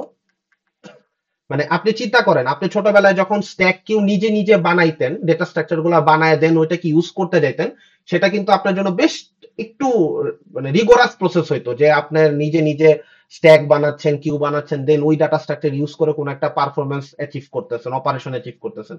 কিন্তু 221 এ এসে দেখলেন স্ট্যাক কিউ তো সব বিল্ট ইনই আছে, তখন আপনার জন্য কিন্তু কাজটা করা ইজি হয়ে গেছে। সো এই মানে ইমপ্লিসিট থ্রেডিংটা বুঝতে গেলে এক্সপ্লিসিট থ্রেডিং এর কনসেপ্টটা একটু বোঝা জরুরি। এক্সপ্লিসিট থ্রেডিংটা কি? যেখানে আপনি থ্রেড লাইব্রেরি নিজে নিজে ডেভেলপ করেন, আপনি নিজে নিজে থ্রেড লাইব্রেরি ডেভেলপ করতেছেন, দেন ওই লাইব্রেরিটা ইউজ করে আপনি কোনো একটা পারফরমেন্স বেসড মানে ফাস্টার প্রোগ্রাম এক্সিকিউশন টাইপের কোন একটা গোল অ্যাচিভ করার চেষ্টা করতেছেন, যেটা একটু কষ্টসাধ্য বিষয়।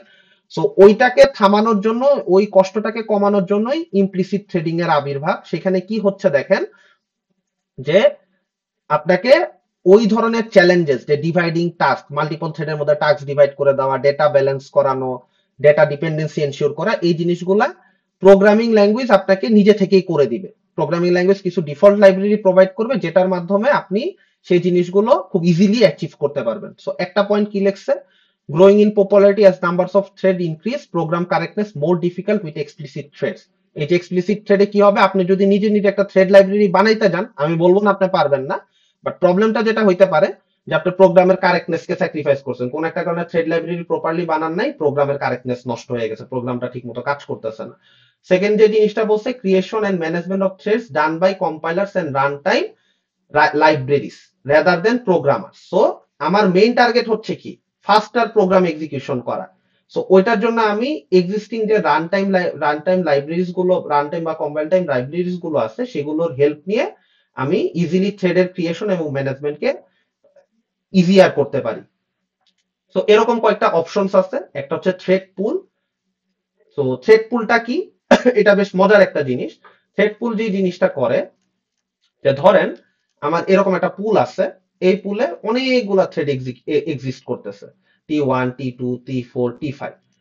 জিনিসটা যেটা হবে যে থ্রেড পুলে যে জিনিসটা হবে, ধরেন কোন একটা একটা পার্টিকুলার রিকোয়েস্ট আসলো সিস্টেমের মধ্যে রান টাইমে, একটা প্রোগ্রাম এক্সিকিউশন মানে তো প্রসেস। তো রান টাইমে যখন প্রোগ্রামটা চলতেছে, একটা রিকোয়েস্ট আসলো, তার হইতেছে একটা কিছু এক্সিকিউট করা লাগবে। সে যেটা করবে, এখানে সব থ্রেড গুলো একটু স্লিপিং মোডে থাকবে। তাদের মধ্যে থেকে একজন যাদেরকে সে ফ্রি পাচ্ছে, ধরেন T1 ফ্রি আছে, মানে থ্রেড পুলে যারা থাকে তারা সবাই ফ্রি।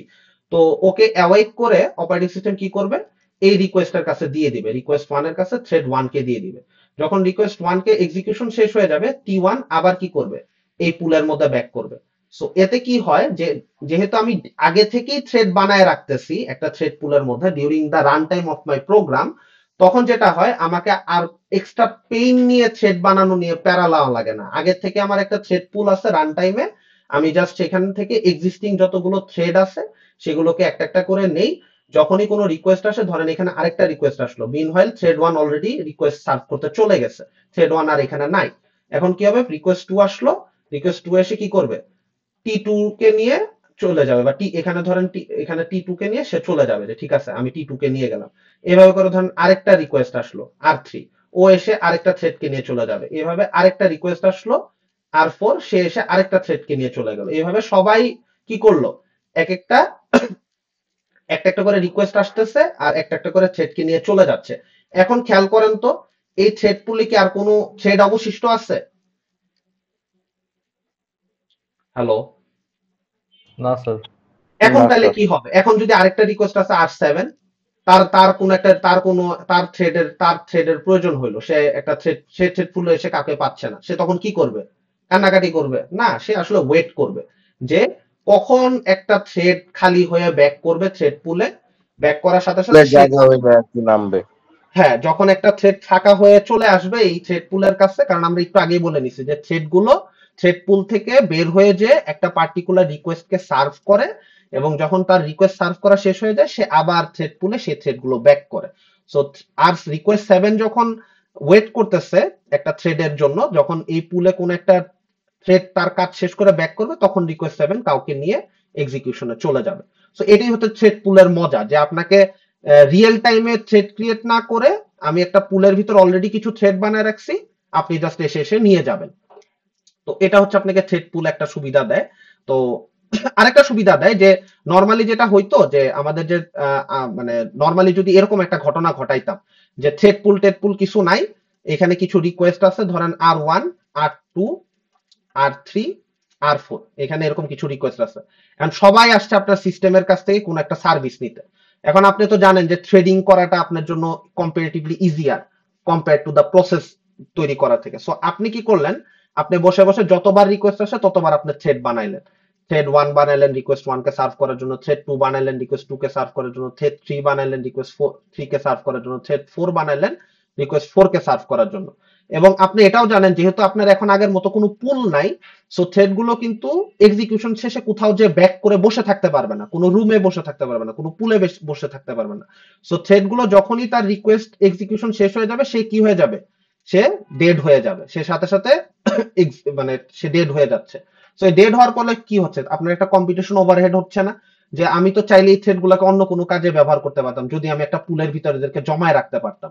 সো যেহেতু আমাদের থ্রেড পুলের একটা কনসেপ্ট আছে, সো আমরা এই ধরনের ভেজাল থেকে বেঁচে যেতে পারতেছি, যেখানে আমি একটা রিকোয়েস্ট আসলে একটা থ্রেড ক্রিয়েট করব, ওই থ্রেডটা একটা পার্টিকুলার রিকোয়েস্টকে সার্ভ করবে, দেন থ্রেডটা মরে যাবে। এতে কিন্তু আমার মানে কম্পিটিশনাল কস্ট হচ্ছে, অপচয় হচ্ছে কম্পিটিশনে। বাট এর থেকে আমি থ্রেড গুলোকে একটা পুলে রেখে দিই, দেন আস্তে আস্তে করে যত রিকোয়েস্ট আসবে ওই পুল থেকে নিয়ে নিয়ে এই রিকোয়েস্ট গুলোকে আমি এক্সিকিউট করব। এটা হচ্ছে থ্রেড পুলের কনসেপ্ট।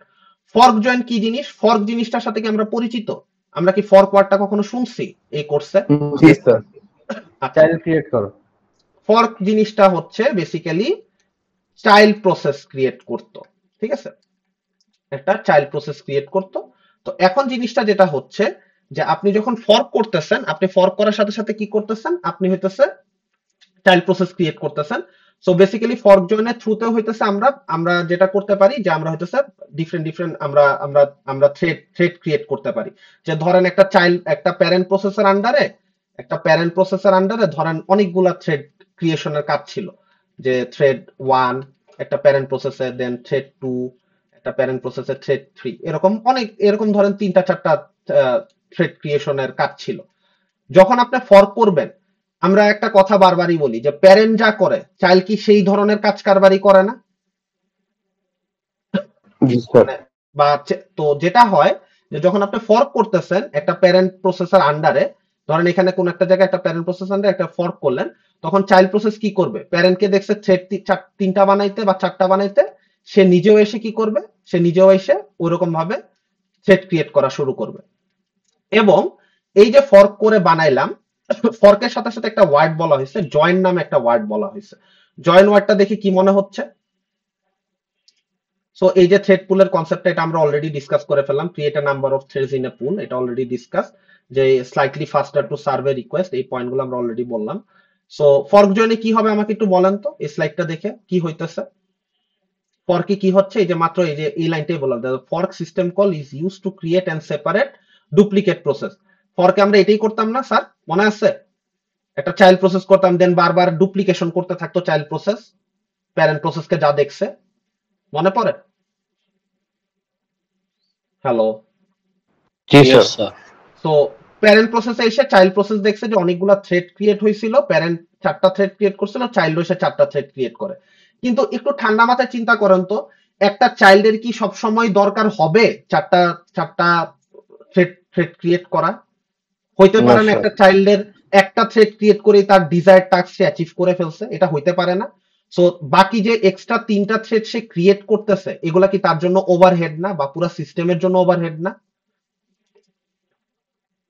ইয়েস মানে স্যার। একটা চাইল্ড প্রসেসের ধরেন প্যারেন্টকে দেখে দেখে সে 4টা থ্রেডই বানাইছে, প্যারেন্টও 4টা থ্রেড বানাইছে, যেহেতু সে ওই প্যারেন্টের চাইল্ড, সে নিজেও 4টা থ্রেড বানাইছে, কিন্তু তার আসলে দরকার ছিল ম্যাক্সিমাম একটা থ্রেড, কিন্তু সে 4টা থ্রেড বানায় বসে আছে, ম্যাক্সিমাম একটা থ্রেডের জায়গায় সে 4টা থ্রেড বানাইছে। এটা কেন? কারণ সে প্যারেন্টকে বিবিক করছে। তো এই জিনিসটা সামটাইমস অপারেটিং সিস্টেমের জন্য ওভারহেড হয়ে যায়। তো এটাকে থামানোর জন্য বেসিক্যালি যেটা করা হয় যে এক্সেকের হেল্প নেওয়া হয়। কিভাবে নেওয়া হয় সেটা আমরা একটু পরে দেখতেছি, ইস্যুটা আগে পড়ি। If one thread in a program calls fork, does the new process duplicate all threads or the new process single threaded? So এই যে এই কোশ্চেনটাই মাত্র আমি অ্যান্সার করলাম, যে একটা প্যারেন্ট প্রসেস যদি ফর্ক করে, তাহলে সে ডুপ্লিকেট করতে থাকে তার প্যারেন্টের থ্রেড গুলোকে। তো প্যারেন্টের যদি 4টা থ্রেড থাকে, চাইল্ডও 4টা নতুন থ্রেড বানায় নেয়, যেটা তার সামটাইমস দরকার হবে না। এটাকে সলভ করার জন্য ইউনিক্স লেভেলে 2 ধরনের ফর্ক কল ইউজ করা হয়। দেখেন, some Unix system have chosen to have 2 version of fork, one that duplicates all threads and another that duplicates only the thread that invoke the fork. So এখানে কি বলতেছে দেখেন, যে আপনাকে মডার্ন যেসব ইউনিক্স বেসড অপারেটিং সিস্টেম আছে, আপনাকে 2 ধরনের ফ্যাসিলিটি দেয়।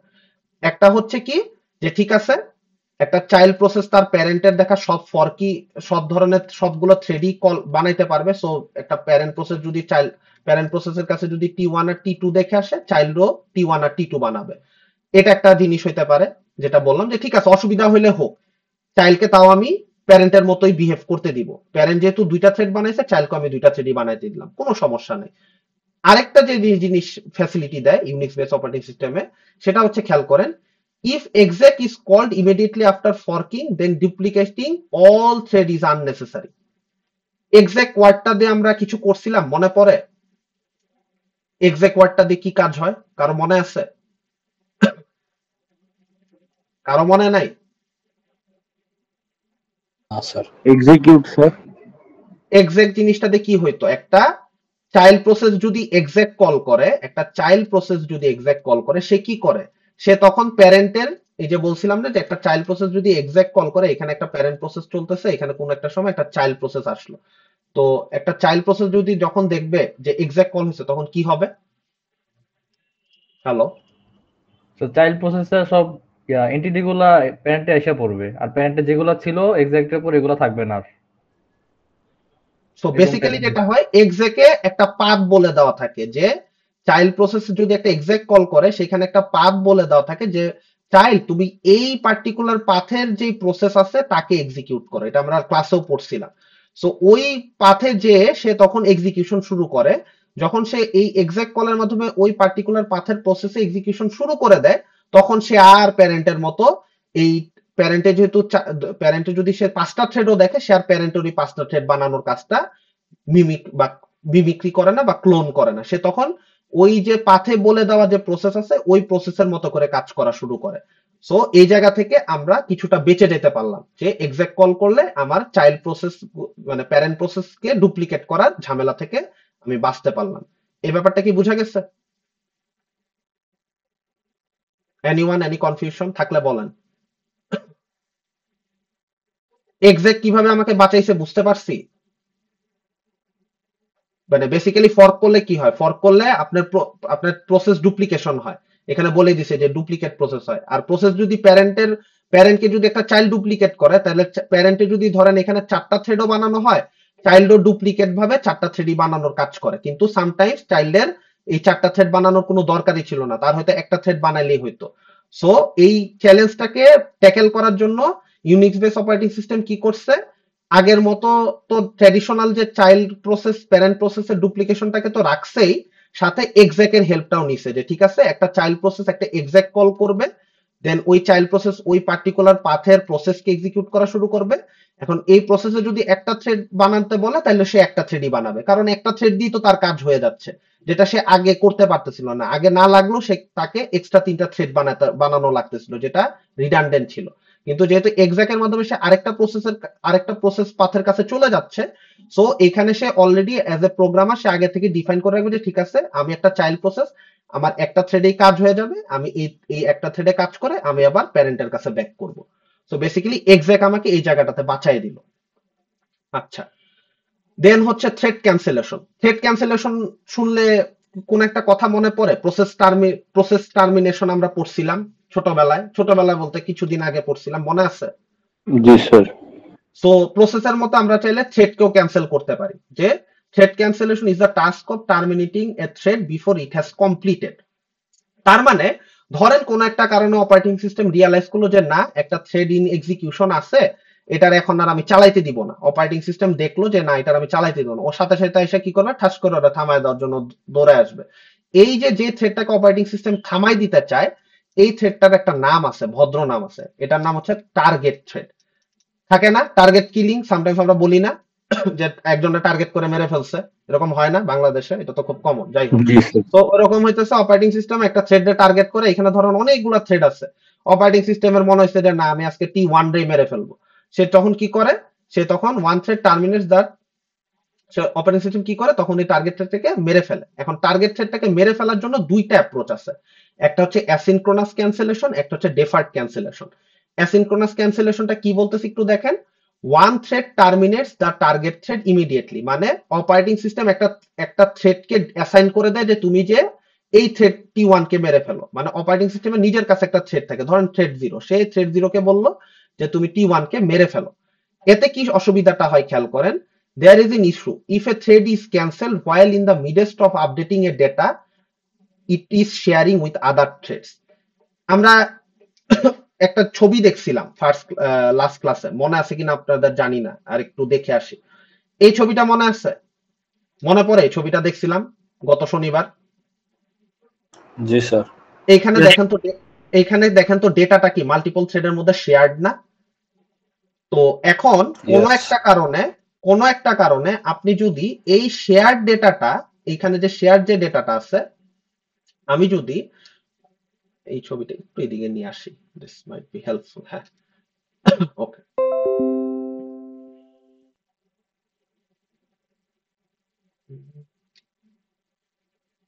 ওকে, সো আমি যদি কোনো কারণে, অপারেটিং সিস্টেম যদি কোনো কারণে একটা থ্রেডকে থামাই দেয়, এই থ্রেডটাকেই ধরেন অপারেটিং সিস্টেম এসে ফোর্সফুলি থামাই দিল যে এটা থামাও।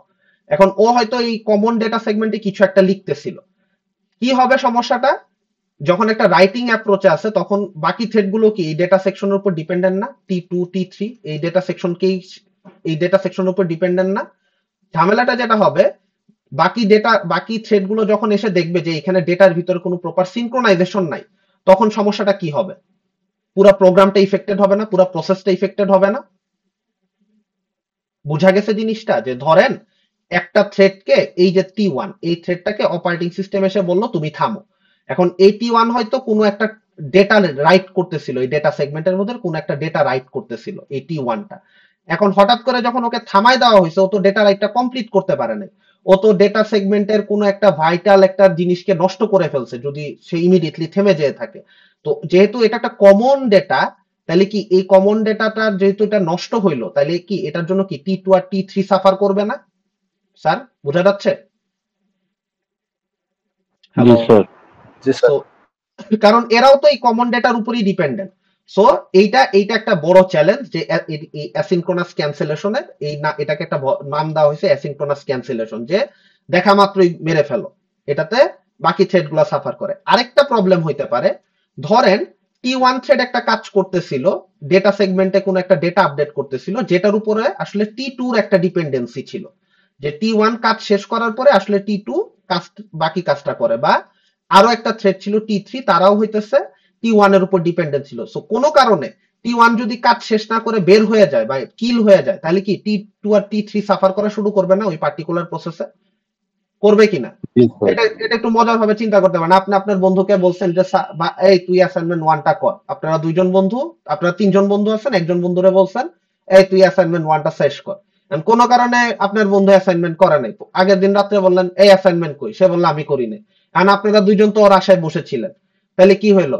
আপনারা দুইজনও সাফার করতেছেন, আপনার বন্ধু তো অলরেডি শেষই, সে তো অ্যাসাইনমেন্ট করেই নাই। So you can consider this thing as a asynchronous cancellation. Deferred ক্যান্সেলেশনটা আরেকটু আরেকটু ম্যাচিউর একটা অ্যাপ্রোচ। এখানে যেটা করা হয়, allows the target thread to periodically check if it should be cancelled. তার মানে হচ্ছে, আমি যেহেতু বুঝতে পারলাম যে ইমিডিয়েটলি একটা থ্রেডকে ক্যান্সেল করে দিলে সিস্টেম প্রসেসের উপরে সেটার একটা ব্যাড ইম্প্যাক্ট পড়ে। সো আমি যেটা করতে পারি, আমি বেসিক্যালি যে থ্রেডটাকে কিল করব, যে T1 কে কিল করব, কিল করার আগে দেখবো যে এই থ্রেডটা কি কোনো ইম্পর্টেন্ট কোনো টাস্ক পারফর্ম করতেছে কিনা। যখনই আমি বুঝতে পারবো যে হ্যাঁ এই থ্রেডটা কোনো ইম্পর্টেন্ট একটা টাস্ক পারফর্ম করতেছে, তখন আমি তাকে কি করব, সাথে সাথে কিল করে দিব। মানে যখন আমি দেখতেছি যে ডেফার্ড ক্যান্সেলেশন আমি কি করতে চাচ্ছি, বেসিক্যালি আমি একটা থ্রেডকে বাঁচায় রাখতে চাচ্ছি কিছুক্ষণ, যে ঠিক আছে বাবা তুমি একটা ইম্পর্টেন্ট কাজ করতেছো, কিপ অন ডুইং, যখন শেষ হবে তখন আমি তোমাকে কিল করে দিব। সো এই জিনিসটা হচ্ছে ডেফার্ড ক্যান্সেলেশন, বেসিক্যালি আপনাকে একটু রিলিফ দেয় যে ঠিক আছে ইমিডিয়েটলি ক্যান্সেল করার দরকার নাই, কিছুক্ষণ ও T1 একটা ইম্পর্টেন্ট কাজ করতেছে, লেট হিম ফিনিশ ইট, যখন শেষ হয়ে যাবে তখন আমি এসে এটাকে কিল করে দিব। এবং এতে কি হবে, এতে করে আপনার যে ডিপেন্ডেন্ট থ্রেড গুলো আছে তারাও সাফার করবে না, আবার আপনার সিস্টেমের ভিতর ইনকনসিস্টেন্সিও ক্রিয়েট হবে না। সো এইটা হচ্ছে আপনাকে ডেফার্ড ক্যান্সেলেশন একটা বেনিফিট প্রোভাইড করতেছে। আচ্ছা, এরপরে আছে হচ্ছে সিগন্যাল হ্যান্ডেলিং। আচ্ছা, সিগন্যাল শুনে কি মনে হয়? সিগন্যাল জিনিসটা কি? আমরা কি সিগন্যাল জিনিসটার সাথে পরিচিত? ট্রাফিক সিগন্যাল বা এরকম কিছু কি কখনো শুনছি? ট্রাফিক সিগন্যাল বলে কিছু একটা জিনিস আছে,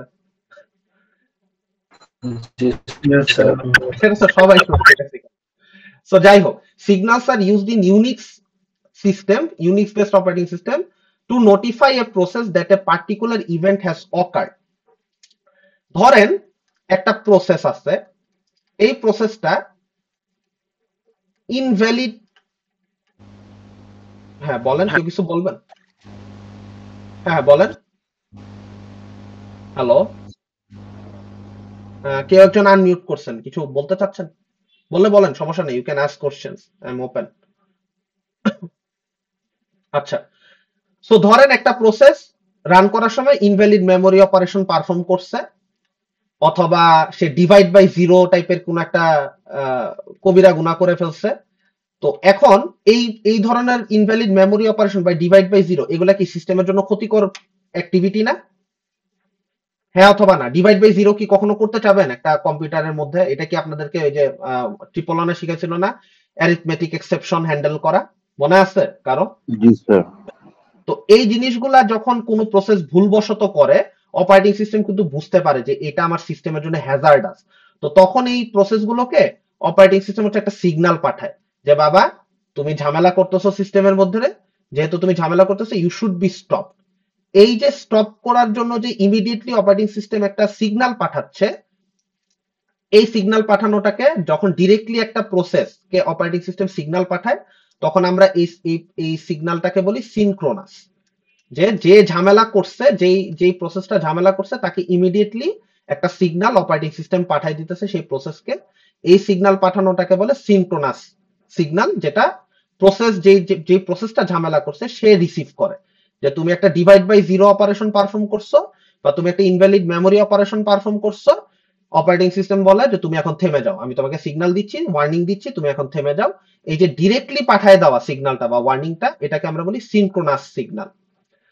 আরেকটা সিগন্যাল হচ্ছে কি অ্যাসিনক্রোনাস সিগন্যাল। অ্যাসিনক্রোনাস সিগন্যালটা অনেকটা এরকম যে ধরেন একটা প্রসেস অপারেটিং সিস্টেম এরকম একটা ঝামেলা করছে, এখানে ধরেন আরেকটা প্রসেস শান্তি মতো রান করতেছিল।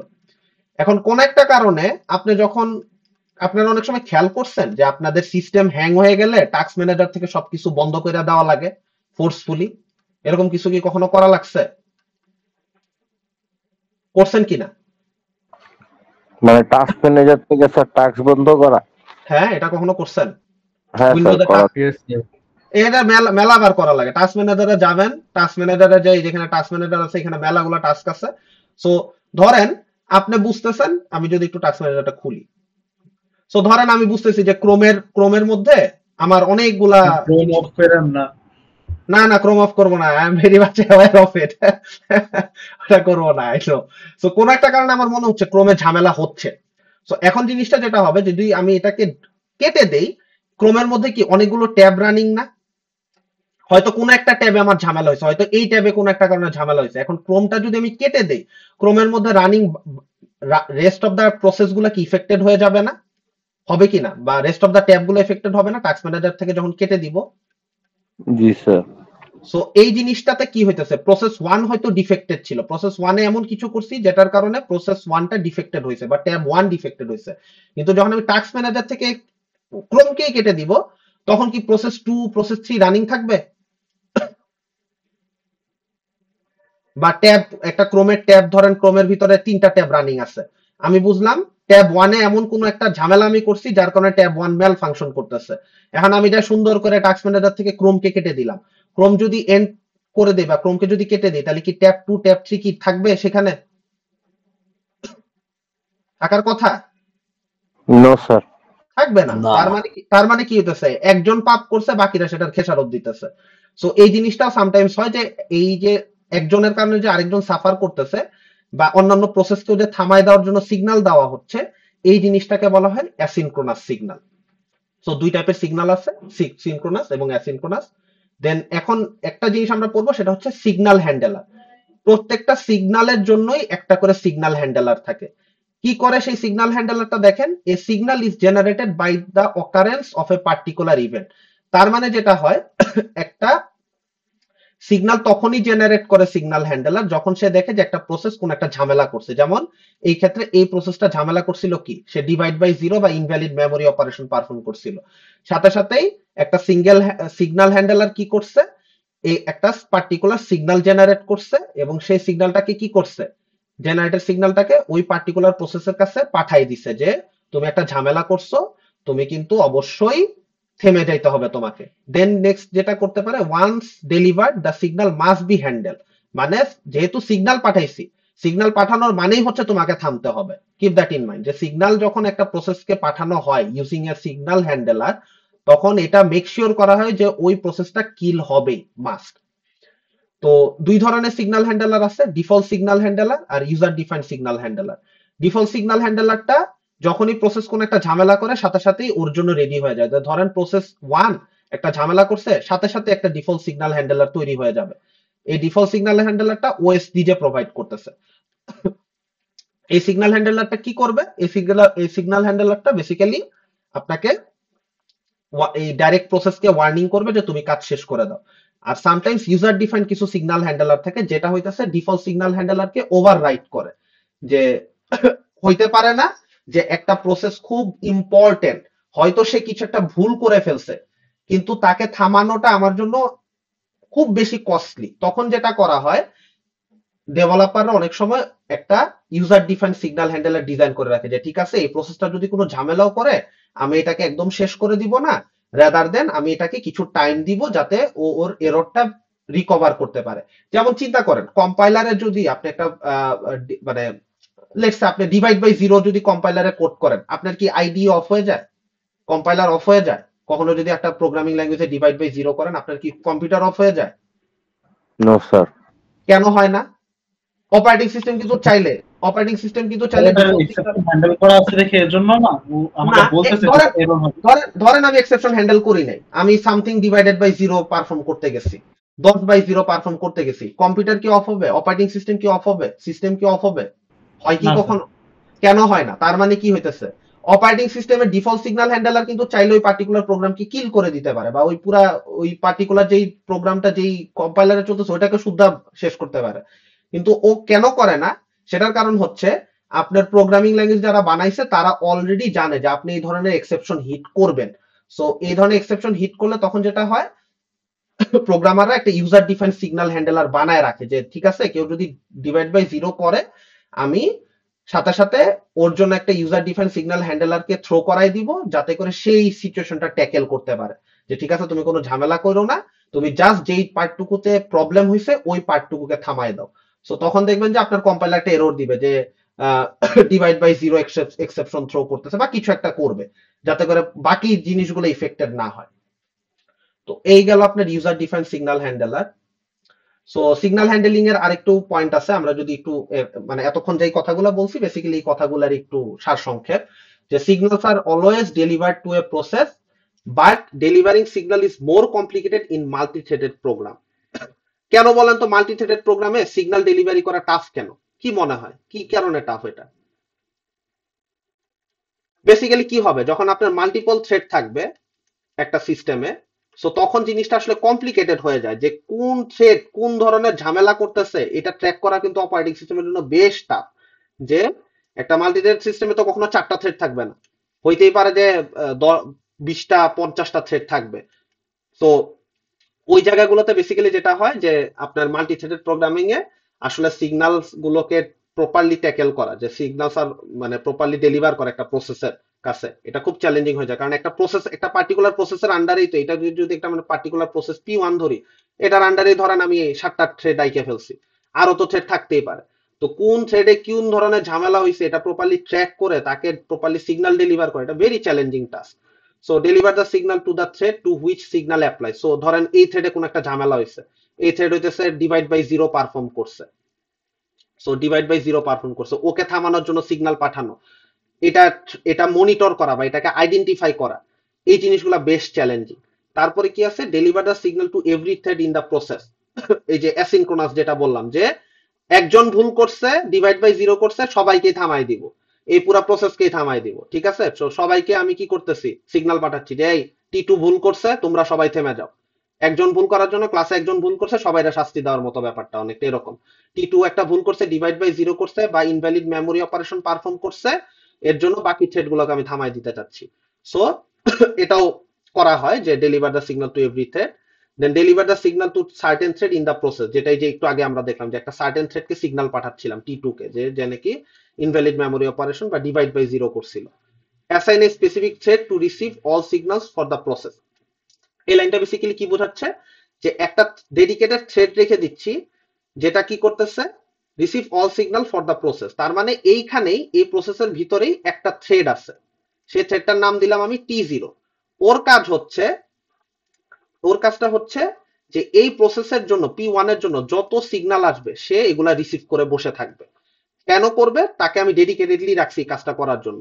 এটার এটাতে সুবিধাটা কি হবে, T0 যেহেতু প্রসেসের আন্ডারেই আছে, সে কিন্তু জানে, মানে ধরেন আপনারা ক্লাসে 40 জন আছেন, এখন 40 জনের ভিতরে কে একটু চিটিং করার চেষ্টা করবে, এটা কি আপনাদের মধ্যে কেউ কেউ জানবেন না? জানবেন কিনা? Yes sir. জানবেন যে কে একটু দুষ্ট বা কে একটু পড়াশোনা একটু কম করতে চায়। সো যে যেহেতু ওই আপনাদের ভিতরে কেউ একজন থাকবে যে নাকি সবকিছু জানবে, সে কিন্তু তখন কি করবে, সে তখন সবাইকে ওয়ার্ন করার চেষ্টা করবে, এই তুমি এরকম করো না, এরকম করলে কিন্তু সমস্যা হবে, এবং বাকিরাও আপনার কথা শুনে তখন ওয়ার্ন হবে যে না ঠিক আছে, এটা করা যাবে না। সো আপনি ধরেন ওই মানুষটা T0, ধরেন স্বগত হচ্ছে সেই মানুষটা যে T0, সে হইতেছে ক্লাসের সবাইকে চিনে, কে একটু দুষ্টামি করে, কে একটা ইনভ্যালিড অপারেশন পারফর্ম করবে, এই সবগুলা ইনফরমেশন স্বগতর কাছে আছে। তো স্বগত যেটা করবে, স্বগত বেসিক্যালি যেই বান্দা একটু চিটিং করবে, প্লেজারিজম করবে, তাকে স্বগত ধরে ফেলবে, তাকে স্বগত বলবে যে ঠিক আছে, তুমি আর এখানে পড়ালেখা মানে এই কোর্সে আর এই ধরনের এরকম কোনো কাজ করতে পারবে না, তোমাকে আমি টার্মিনেট করে দিচ্ছি। You can take it as a example যে কি হচ্ছে। সো এই পর্যন্ত যে পড়লাম, আপনাদের কি কারো কোনো কনফিউশন আছে যে সিগন্যাল কিভাবে কাজ করে? না sir. Anyone, any confusion you can arise, and I have no problem. কোনোটা স্যার আমার বুঝি। একটু থ্রেড পুলে একটু কনফিউশন ছিল। হ্যাঁ হ্যাঁ বলেন, থ্রেড পুলে কি confusion sir? Of course. Sir ওই পুলের ভিতরে কি কার্নাল থ্রেড গুলা থাকে, আর রিকোয়েস্ট গুলা মানে কি না, স্যার? মানে পুলের ভিতরে থ্রেড পুলের ভিতরে বেসিক্যালি আপনি একটা একটা ধরেন আপনি একটা প্রজেক্ট রান করছেন, আপনারা কি 470 471 করছেন স্যার কেউ একজন? আচ্ছা, না 470 স্যার, 471 না করি, 370 তো করছি সবাই, নাকি সেটাও করি নাই? করতেছি স্যার। আচ্ছা আচ্ছা ফাইন, কোনো কিছুই করেন নাই, সমস্যা নেই। ধরেন ফেসবুকে কি হাজার হাজার মানুষ রিকোয়েস্ট করে না, মিলিয়ন মিলিয়ন মানুষ একটা ফেসবুক চালাইতে আসে না? জি স্যার। ফেসবুক কি সাফার করে এত মানুষ ইউজ করার কারণে? ফেসবুক কি স্লো? না স্যার। ফেসবুকের এরকম থ্রেড পুলের কনসেপ্ট ইমপ্লিমেন্ট করা আছে, চিন্তা করতে পারেন। এই যে এখানে অনেকগুলো থ্রেড আছে, তারা কি করতেছে, যখনই কোনো মানুষ ফেসবুকে ঢোকার জন্য রিকোয়েস্ট করতেছে, তখনই তাকে কি করতেছে, সার্ভ করতেছে। ধরেন এখানে পার্সন 1 রিকোয়েস্ট করছে ফেসবুকের কাছে, থ্রেড পুল থেকে একটা থ্রেড গেছে যে পার্সন 1 এর রিকোয়েস্ট ডেলিভার করতেছে। পার্সন 2 একটা রিকোয়েস্ট করছে, থ্রেড পুল থেকে একটা থ্রেড যে সেই পার্সনের রিকোয়েস্টটা ডেলিভার করছে। পার্সন 3 একটা রিকোয়েস্ট করছে, পুল থেকে আরেকটা থ্রেড যে ওই পার্সনের পার্টিকুলার রিকোয়েস্টকে সার্ভ করছে। এইভাবে করে মানে ফেসবুকের থ্রেড পুলে কত সংখ্যক থ্রেড থাকতে পারে আপনার কি মনে হয়? মিলিয়ন্স অফ মিলিয়ন্স, কারণ ফেসবুকের সার্ভার তো অনেক স্ট্রং, তাই না? সার্ভার স্ট্রং মানে কি, সে অনেকগুলা মাল্টি কোর সিপিইউ ইউজ করতেছে, আর মাল্টি কোর সিপিইউ যখন সে ইউজ করবে, তার মানে কি তার থ্রেড পুলে মিলিয়ন্স অফ থ্রেড থাকবে, যেটা নাকি মিলিয়ন্স অফ পার্সনকে কি করতে পারবে, সার্ভিস প্রোভাইড করতে পারবে না স্যার? জি স্যার। আবার যখন কাজ শেষ হয়ে যাবে, এই থ্রেড গুলো কি করবে, আবার নিজেদের থ্রেড পুলে ব্যাক চলে যাবে, আবার যখন অন্য কেউ রিকোয়েস্ট করবে, আবার পুল থেকে থ্রেড গুলো চলে এসে ওই ওই পার্টিকুলার রিকোয়েস্টকে সার্ভ করবে। এটা কি বোঝা গেছে? জি স্যার, বুঝতে পারছি। এটাই হচ্ছে যে থ্রেড পুল, ঠিক আছে? সো দেখেন এখানে কিছু কথা বলা আছে, স্লাইটলি ফাস্টার টু সার্ভিসের রিকোয়েস্ট, এই যে মাত্রই আমি রিকোয়েস্টের পার্টটাই বুঝাইলাম। উইথ অ্যান এক্সিস্টিং থ্রেড, যেহেতু থ্রেড অলরেডি এক্সিস্ট করতেছে থ্রেড পুলে, সো থ্রেড পুলের থ্রেড গুলোকে ইউজ করে রিকোয়েস্ট সার্ভ করা is always easier compare two creating a new thread, যেটা আমরা একটু আগে দেখছিলাম যে একটা রিকোয়েস্ট ধরেন আপনি যদি এরকম কিছু করতে চান যে একটা পার্সন 1 রিকোয়েস্ট করছে, সিস্টেম দেখছে একটা পার্সন রিকোয়েস্ট করছে, দেখার পর একটা থ্রেড ক্রিয়েট করছে, করে তাকে কি করছে, সেই রিকোয়েস্টটা সার্ভ করছে। সার্ভ করার পরে এখন যেহেতু কোনো পুলের কনসেপ্ট নাই, তার মানে থ্রেডটা কি কোথাও ব্যাক করতে পারবে? তার কাছে তো কোনো ঘর নাই, পুলটা হইতেছে থ্রেড গুলার জন্য ঘর, যেই ঘরটা তার কাছে এক্সিস্ট করতেছে না, সো তার ব্যাক করার আর কিছু নাই, সে জাস্ট পার্সন 1 কে সার্ভ করার পর কিল হয়ে যাবে, যেটা কিন্তু আমার রিসোর্সের অপচয় হচ্ছে, ঠিক আছে? সো বুঝা গেছে থ্রেড পুলের কনসেপ্টটা স্যার? জি স্যার, বুঝা গেছে। ওকে, আর কারো কোনো কোশ্চেন? এটুকু পার্ট আপ আনটিল নাও আমরা যা যা পড়লাম থ্রেড রিলেটেড। আচ্ছা, না থাকলে এবার আমরা 3টা ছোট ছোট কোড দেখবো, this are the last thing of this thread topic. Okay, so ভয় পাওয়ার কিছু নাই, খুবই ইজি ইজি একটা জিনিস। আমরা একটু আগে দেখছিলাম যে ফর্কের একটা কনসেপ্ট দেখছিলাম। ফর্কের পরে এখানে আমরা ফর্ক জয়েন একটা টার্ম পড়ছিলাম, এই টার্মটা আমরা পুরোপুরি কাভার করি নাই। সেই জিনিসটা আমাদের এখন কাভার হবে যে ফর্ক জয়েন জিনিসটা কি। ফর্ক করে একটা চাইল্ড প্রসেস ক্রিয়েট করা হয়, আর জয়েন করে কি করা হয় কেউ বলতে পারবেন? একটা প্যারেন্ট প্রসেস আছে, সেই প্যারেন্ট প্রসেস ফর্ক করে একটা চাইল্ড প্রসেস ক্রিয়েট করলো, ঠিক আছে। জয়েন করে কি করা হবে বলতে পারবেন? যদি না পারেন আমি বলে দিচ্ছি। জয়েন করার কাহিনীটা হচ্ছে যে প্যারেন্ট প্রসেসটার থ্রুতে যে ফর্ক করে যে চাইল্ড প্রসেসটা ক্রিয়েট হইলো, এই প্রসেসটাকে শেষ করার জন্য প্যারেন্ট প্রসেস ওয়েট করতে থাকে যে ঠিক আছে চাইল্ড P2 একটা চাইল্ড প্রসেস, এই প্রসেসটা যেন শেষ করে প্যারেন্টের কাছে ব্যাক করতে পারে, সেজন্য হইতেছে প্যারেন্ট প্রসেসটা ওয়েট করতে পারে। এই জিনিসটা হইতেছে বেসিক্যালি জয়েনের কাজ। এটা কি বোঝা গেছে? জয়েন কি কাজ করে? বেসিক্যালি একটা চাইল্ড প্রসেসকে শেষ করে প্যারেন্ট প্রসেসের কাছে আবার কন্ট্রোল ব্যাক করানোর জন্য জয়েন ওয়েট করাইতে থাকে যে ঠিক আছে কিছুক্ষণ ওয়েট করো, দেন চাইল্ড গুলো কাজ শেষ করে ফেরত আসুক, দেন আমি বাকি কাজ আগাই। সো এখান থেকে আমরা ফর্ক জয়েনের কনসেপ্টটা আসলে মানে কমপ্লিট করলাম যে ফর্ক জয়েনটা কি ছিল। দেন ইমপ্লিসিট থ্রেডিং এর আরো কিছু ওয়ে আছে এখানে যেগুলো বলা হয়েছে। ওপেন এমপি একটা আছে, গ্র্যান্ড সেন্ট্রাল ডিসপ্যাচ আছে, ইন্টেল থ্রেডিং বিল্ডিং ব্লক আছে। গ্র্যান্ড সেন্ট্রাল ডিসপ্যাচটা একটু বলতে চাই ছোট করে। এটা হচ্ছে অ্যাপেল অ্যাপেল ডেভেলপ করছিল গ্র্যান্ড সেন্ট্রাল ডিসপ্যাচটা। এটা বেসিক্যালি যেটা করে যে আপনার হইতেছে ইমপ্লিসিট ট্রেডিং এ একটা বেনিফিট দেয়। ডিসপ্যাচ কিউ নামে একটা জিনিস আছে, আপনারা যদি বই পড়েন ওইখানে আপনারা পাবেন জিনিসটা। ডিসপ্যাচ কিউ এর ভিতরে দুই যে জিনিসটা করে যে কনকারেন্ট ভাবে আপনারা চাইলে মাল্টিপল ইয়ে করতে পারেন, ট্রেডিং করতে পারেন, আবার চাইলে ফার্স্ট ইন ফার্স্ট আউটও করতে পারেন। সো এটা একটু দেখতে পারেন, বাট দিস ইজ বলবো যে জাস্ট আপনার কিউরিওসিটি থেকে দেখতে পারেন। আচ্ছা, কোডগুলো আমরা একটু দেখি। সো এইখানে যে কোডটা আছে, প্রথম যে কতগুলা লাইন আছে এগুলা বেসিক্যালি লাইব্রেরি ইম্পোর্ট ইনক্লুড, এগুলো আপনারা পাইথনেও দেখছেন। দেন এখানে একটা ম্যাক্রো টাইপের একটা ডিফাইন করা হয় যে ফাংশনটা দেখতে কেমন, যে একটা ফাংশন নাম দিছে ফাংশন থ্রেড, এখানে এই পুরা ফাংশনের বডিটা ডিফাইন করছে। এই জায়গাটাতে যদি দেখেন এখানে পুরা ফাংশনের বডিটা ডিফাইন করছে। কিভাবে কাজ করে আমি সেই ফ্লোটা দেখাই। দেখেন মেইন থেকে তো যে কোনো কোডের এক্সিকিউশন শুরু হয়, ইয়েস অর নো? একটা প্রোগ্রামের এক্সিকিউশন কোথা থেকে শুরু হয় স্যার? হ্যালো, মেইন ফাংশন থেকে। মেইন ফাংশন থেকে শুরু হয়।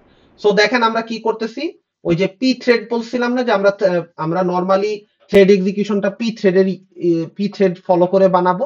সো দেখেন সে কি করতেছে, পি থ্রেডের একটা পি থ্রেড ক্লাসের একটা T1 একটা অবজেক্ট বানাচ্ছে, এটাকে স্ট্রাক্ট বলে, বা আমরা সিম্পল ভাবে আপাতত বোঝার জন্য চিন্তা করি একটা T1 নামে একটা থ্রেডের একটা অবজেক্ট রেফারেন্স বানাচ্ছে।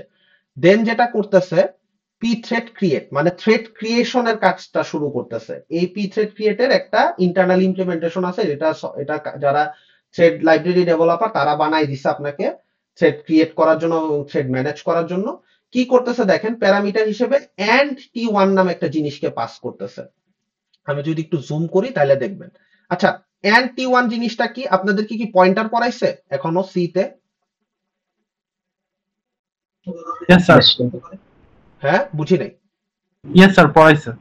তাহলে এন্ড T1 টা কি হবে, কোন idea? Sir location of N1। N1 কোথায় পাইলাম স্যার? N1 না T1? Sorry sir, T1। T1 এর লোকেশন, তার মানে T1 এর কাছে গেলে, এই T1 এর কাছে গেলে আমি আসলে অ্যাকচুয়ালি T1 মেমোরির কোন পয়েন্টে বসে আছে সেই জিনিসটাকে খুঁজে পাবো। সো ওই জিনিসটাকে পাঠাইলো একটা থ্রেড ক্রিয়েট করার সময়। দেন এখানে একটা নাল পাস করলো। দেন এখানে একটা ফাংশন থ্রেড, মানে হইতেছে এই যে এখানে যে একটা ফাংশন থ্রেড ডিফাইন করছে না, আপনারা যদি কেউ জাভাস্ক্রিপ্ট করে থাকেন তাদের কাছে এই জিনিসটা খুব মানে কমন মানে বোঝা যাবে যে একটা ফাংশনকে আরেকটা ফাংশনের প্যারামিটার হিসেবে পাস করা হচ্ছে। খেয়াল করেন পি থ্রেড ক্রিয়েট কিন্তু একটা ফাংশন ইটসেলফ, এটার মধ্যে ফাংশন থ্রেড নামে যে নিচে একটা ফাংশন আছে সেটাকে পাস করতেছে, দেন একটা নাল পাস করতেছে। তো এইখানে যখন এই পি থ্রেড ক্রিয়েটটা কাজ করা শুরু করবে, খেয়াল করেন তো থ্রেডটা ক্রিয়েট হইলো এবং এই থ্রেডের আন্ডারে কোন কাজটা করা শুরু করলো T1 থেকে, আমাকে একটু বলতে পারবেন? আমি কিন্তু অলরেডি এঁকে ফেলছি T1 কোন কাজটা করা শুরু করবে ক্রিয়েট করার সাথে সাথে, থ্রেড 1 ক্রিয়েট করার সাথে সাথে। গেস করেন একটু। স্যার কোয়েশ্চেনটা একবার বলা যাবে? হ্যাঁ হ্যাঁ শিওর বলা যাবে। ম্যাডাম এই যে পি থ্রেড ক্রিয়েট, তার মানে কি T1 এর মধ্যে আমি একটা থ্রেড ক্রিয়েটের চেষ্টা করতেছি না, থ্রেডের অবজেক্ট বা কিছু একটা করে একটা থ্রেড দিয়ে একটা কাজ করাইতে চাচ্ছি না, এই থ্রেডটাকে দিয়ে একটা কাজ করাইতে চাচ্ছি না। কিভাবে বুঝলাম কাজ করাইতে চাচ্ছি? কারণ হচ্ছে ওই থ্রেডটা ক্রিয়েট করার সাথে সাথে একটা ফাংশনকে ওই থ্রেডের মধ্যে পাস করে দিতেছি। তাহলে আমি T1 কে দিয়ে কোন পার্টের কাজটুকু করাইতে চাচ্ছি ম্যাডাম? ফাংশন থ্রেডের স্যার কাজটা? হ্যাঁ ম্যাডাম এক্স্যাক্টলি ক্রিয়েশনের কাজটা আর কি ফাংশন থ্রেডের মাধ্যমে।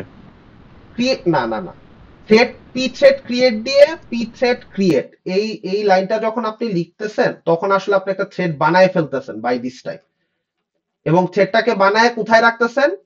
T1 এ রাখতেছেন। এই যে এখানে যে T1 জিনিসটা আছে এই রেফারেন্স পয়েন্টে এই T1 টা থাকতেছে, মানে থ্রেডটা থাকতেছে। বাট থ্রেডটা বানাইলাম, থ্রেডটা দিয়ে কিছু করতে হবে না? জি স্যার। তাহলে ওই কাজটা কোনটা? Funk thread. বুঝতে পারছি? একটা থ্রেড বানায় তো তাকে একটা কাজও দিতে হবে। শুধু থ্রেড কি বানাইলেই হবে? তা তো হবে না, তাকে একটা কাজও দিতে হবে না করার জন্য। সেই কাজটা কি হবে তাহলে স্যার? স্যার এই যে ফাংশন থ্রেডের আন্ডারে যা হচ্ছে এগুলা এইটাই হবে, পারফেক্ট, এটাই হবে। সো দেখেন ফাংশন থ্রেডের আন্ডারে একটা প্রিন্ট স্টেটমেন্ট আছে, এন্টার থ্রেড, তারপরে দেখেন একটা ফর লুপ ঘুরানো হয়েছে 0 থেকে 3 পর্যন্ত। সো দেখেন থ্রেড লিখছে, দেন %d(n) আয়ের ভ্যালু যা যা আছে সব প্রিন্ট হয়েছে। আয়ের ভ্যালু প্রথমে ইনিশিয়ালি 0 ছিল, সো 0 প্রিন্ট হয়েছে। আয়ের ভ্যালু দেন ইনক্রিমেন্ট হয়ে প্লাস প্লাস হবে, থ্রেডের ভ্যালু 1, থ্রেড 1 প্রিন্ট হবে, দেন 3 প্রিন্ট হবে। আই যখন লেস দেন ইকুয়াল 3 হয়ে যাবে প্লাস প্লাস হয়ে, তখন কি হবে? এই এক্সিকিউশনটা থেমে যাবে না? লাস্টে কি ডান উইথ থ্রেড এই জিনিসটা প্রিন্ট করবে না? করবে কিনা? হ্যালো, করার পরে কাজ কি শেষ? এটা তো একটা প্যারেন্ট প্রসেস থেকে একটা থ্রেড কি হইছে, প্রথমে একটা থ্রেডের ভ্যারিয়েবল নিছি, দেন ওই থ্রেডটাকে একটা থ্রেডকে ক্রিয়েট করে ওর মেমোরি লোকেশনে T1 এর মেমোরি লোকেশনে ওই থ্রেডটাকে রাখছি, দেন ওই থ্রেডটাকে দিয়ে একটা কাজ করাইছি ফাংশন থ্রেড। এরপরে কি শেষ? মেইন প্রসেস কি এখনো শেষ করছে? মেইন ফাংশনের কাজ কি এখনো শেষ হইছে? No sir. শেষ হয়নি। এই যে জয়েন, একটু আগে বললাম যে থ্রেড কাজ শেষ করে সে কি করবে? সে জয়েন করবে, সে ব্যাক করবে। সে হচ্ছে ব্যাক করবে যে হ্যাঁ প্যারেন্ট প্রসেস আমার কাজ তো শেষ, আমি তোমার কাছে তোমার কন্ট্রোলটা ব্যাক দিলাম। দেন এখানে যদি আরো কিছু লাইন থাকতো সে লাইনগুলো আস্তে আস্তে এক্সিকিউট হতো। সো এখানে যদি একটা প্রিন্ট স্টেটমেন্ট থাকতো, আপনারা এখানে চাইলে এই কোডটার মধ্যে একটা প্রিন্ট স্টেটমেন্ট দিতে পারেন, হ্যালো ওয়ার্ল্ড বা কিছু একটা দিতে পারেন। দিলে দেখবেন যে এই থ্রেডের কাজটা শেষ হওয়ার পরে বেসিক্যালি ওই হ্যালো ওয়ার্ল্ডটা হয়তো এখানে প্রিন্ট হয়ে যাবে। সো এটা হইতেছে আপনাদের বেসিক্যালি প্রথম কোডের এক্সাম্পলটা ছিল। এটা যদি বুঝেন, এটা নিয়ে কি কারো কনফিউশন আছে? এটা যদি বুঝেন বাকিগুলো একদম ইজি, বাকি দুইটা দেখাবো। এটা বুঝছি কিনা বলেন, কোন লাইনে কোনো কনফিউশন থাকলে ইমিডিয়েটলি বলেন। স্যার এখানে জয়েন কি ওই যে ওয়েটের মতো? জয়েন কিছুটা ওয়েটের মতো, এক্স্যাক্টলি জয়েন কিছুটা ওয়েটের মতো কাজ করে। জয়েন্ট কিছুটা ওয়েটের মতো কাজ করে। সো আমি আপনাদেরকে একটা ছবি যদি একটু এঁকে দেখাই যে জিনিসটা কিরকম ভাবে কাজ করে। সো বেসিক্যালি ধরেন আপনার হইতেছে একটা প্যারেন্ট প্রসেস, একটা টাস্ক আছে। সো আপনি হইতেছে একটা ফর্ক করলেন বা আপনি একটা থ্রেড ক্রিয়েট করলেন, আমি ধরে নিলাম এখানে আপনি একটা ইয়ে করলেন আর একটা টাস্ক ক্রিয়েট করলেন। দেন জিনিসটা যেটা হবে যে এই যে জয়েন করলাম না, যতক্ষণ না এই টাস্কটা শেষ হবে ততক্ষণ এই মেইন টাস্কটার কাজ শেষ হবে না। সো জয়েন করলে এই জয়েনটা যখন কল ব্যাক করবে টাস্ক 1 এর কাছে যে হ্যাঁ টাস্ক 2 শেষ, তখন কি হবে? বাকি টাস্কটা এক্সিকিউশন শুরু করবে না? বুঝা গেছে? জি স্যার।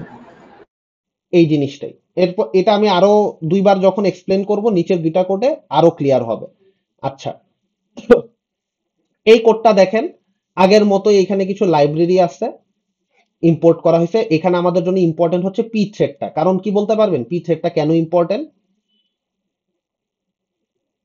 কারণ পি থ্রেড দিয়ে কিন্তু আমরা থ্রেডিং এর কনসেপ্টটা ইমপ্লিমেন্ট করি। দ্যাটস দ্য রিজন পি থ্রেডটা আমাদের জন্য ইম্পর্টেন্ট, পি থ্রেডের লাইব্রেরিটা ইম্পর্টেন্ট। তারপরে দেখেন দুইটা সিঙ্গেল লাইন স্টেটমেন্ট আছে, একটা হচ্ছে ফাঙ্ক থ্রেড আগের মতোই উপরের কোডের মধ্যে আপনারা যদি দেখেন যে একটা ফাংশন থ্রেড থাকবে, ওটাকে বলে দেওয়া ছিল, এখানেও সেম জিনিস আছে। দেন এখানে আরেকটা এক্সট্রা জিনিস আছে, টি রেট, একটা ভ্যারিয়েবল বা একটা পয়েন্টার টাইপের ভ্যারিয়েবল ডিক্লেয়ার করে রাখছে। দেন আগের মতোই কি করছে, একটা পি থ্রেডের অবজেক্ট ক্রিয়েট করছে, সরি, দেন একটা ইন্টিজার ভ্যালু ডিক্লেয়ার করছে, এটা তো সিম্পল, বুঝতেই পারতেছি। দেন পি থ্রেড ক্রিয়েট করছে আগের মতোই। ক্রিয়েট করার পর কি করছে, এই টি1 এর মেমোরি রেফারেন্সটা এন টি1 এ দিয়ে দেওয়া আছে। দেন ফাং থ্রেডটাকে পাস করা হয়েছে, কারণ এই নতুন নিউলি ক্রিয়েটেড টি1টা এই ফাং থ্রেডটাকে এক্সিকিউট করবে, ঠিক আছে। আর সাথে একটা এন্ড এন দেওয়া আছে। এই এনটা কি, কোনটা বলতে পারবেন কেউ? এন্ড এনটা কি? মেমরি লোকেশনটা একজন একজন করে বলেন, জাস্ট একজন বললেই হবে না। স্যার এন এর লোকেশন। এক্স্যাক্টলি, এই যে এন যে মেমোরি যে পয়েন্টে বসে আছে, ওই লোকেশনটা এন্ড এনে দিয়ে দেওয়া হয়েছে। সো কি হইতেছে খেয়াল করেন, ক্রিয়েট করার পরে টি1 কে একটা টাস্ক দেওয়া হয়েছে, সেই টাস্কটা কি, ফাং থ্রেড। ফাং থ্রেডে সে কল চলে গেল, কল চলে যাওয়ার পরে যেটা করতেছে দেখেন, ইন্টিজার ভি একটা ভ্যালু পাস করা হচ্ছে। কেউ কি বলতে পারবেন যে এই থ্রেডের ভিতরে যে এই মেথডটার ভিতরে যে একটা ভ্যালু পাস হবে, সেই ভ্যালুটা কোনটা? কারো কোনো আইডিয়া? স্যার এন এর লোকেশন। এই যে এন্ড এন এর যে একটা ইয়ে আছে, এইখানে বেসিক্যালি আমি জিনিসটা এতক্ষণ বলি নাই, যে যখন আপনার একটা ফাংশন লিখতেছেন, যে একটা থ্রেড কি ফাংশন পারফর্ম করে, ফাং থ্রেড বলে দিলাম, এটার পাশে যে জায়গাটা থাকবে, সেই জায়গাটায় আপনি বেসিক্যালি ওই ফাংশন যদি কোনো প্যারামিটার রিসিভ করে, যেমন এখানে ইন্ট ভি রিসিভ করছে, ওই প্যারামিটারটাকে আপনি বলে দিতে পারেন, বা ওই প্যারামিটারের মেমোরি রেফারেন্সটা আপনি বলে দিতে পারেন। সো দেখেন এখানে ফাং থ্রেডটা একটা ইন্টিজার টাইপের ভ্যালু প্যারামিটার হিসেবে নিতেছে, এবং আমার কিন্তু এখানে একটা ইন্টিজার n5 অলরেডি ডিক্লেয়ার ছিল। সো আমি কি করছি, এই ইন্টিজার n5 এর মেমোরি রেফারেন্সটা এন্ড এন এ দিচ্ছি, মানে এন্ড এন হিসেবে বলে দিছি, মানে আমি বলে দিছি আচ্ছা ফাংশন থ্রেড, তোমার যে প্যারামিটার দরকার একটা ইন্টিজার ভ্যালু, এইটাই হইতেছে সেই তোমার ডিজায়ার্ড প্যারামিটার ভ্যালুটা আমি তোমাকে দিয়ে দিলাম, তুমি এটাকে নিয়ে নিও। সো যখন ফাং থ্রেডটা এক্সিকিউশনে আসবে, সে অটোমেটিক্যালি এন্ড এন এর পয়েন্টে যে 5টাকে রিট্রিভ করে ফেলবে। এই 5টাকে যখন রিট্রিভ করবে, তখন বলেন তো এইখানে এন্ড অ্যাস্টেরিক ভি এর ভ্যালু এখন কত, কেউ বলতে পারবেন? বা এখানে অ্যাস্টেরিক ভি এর ভ্যালু কত? 5।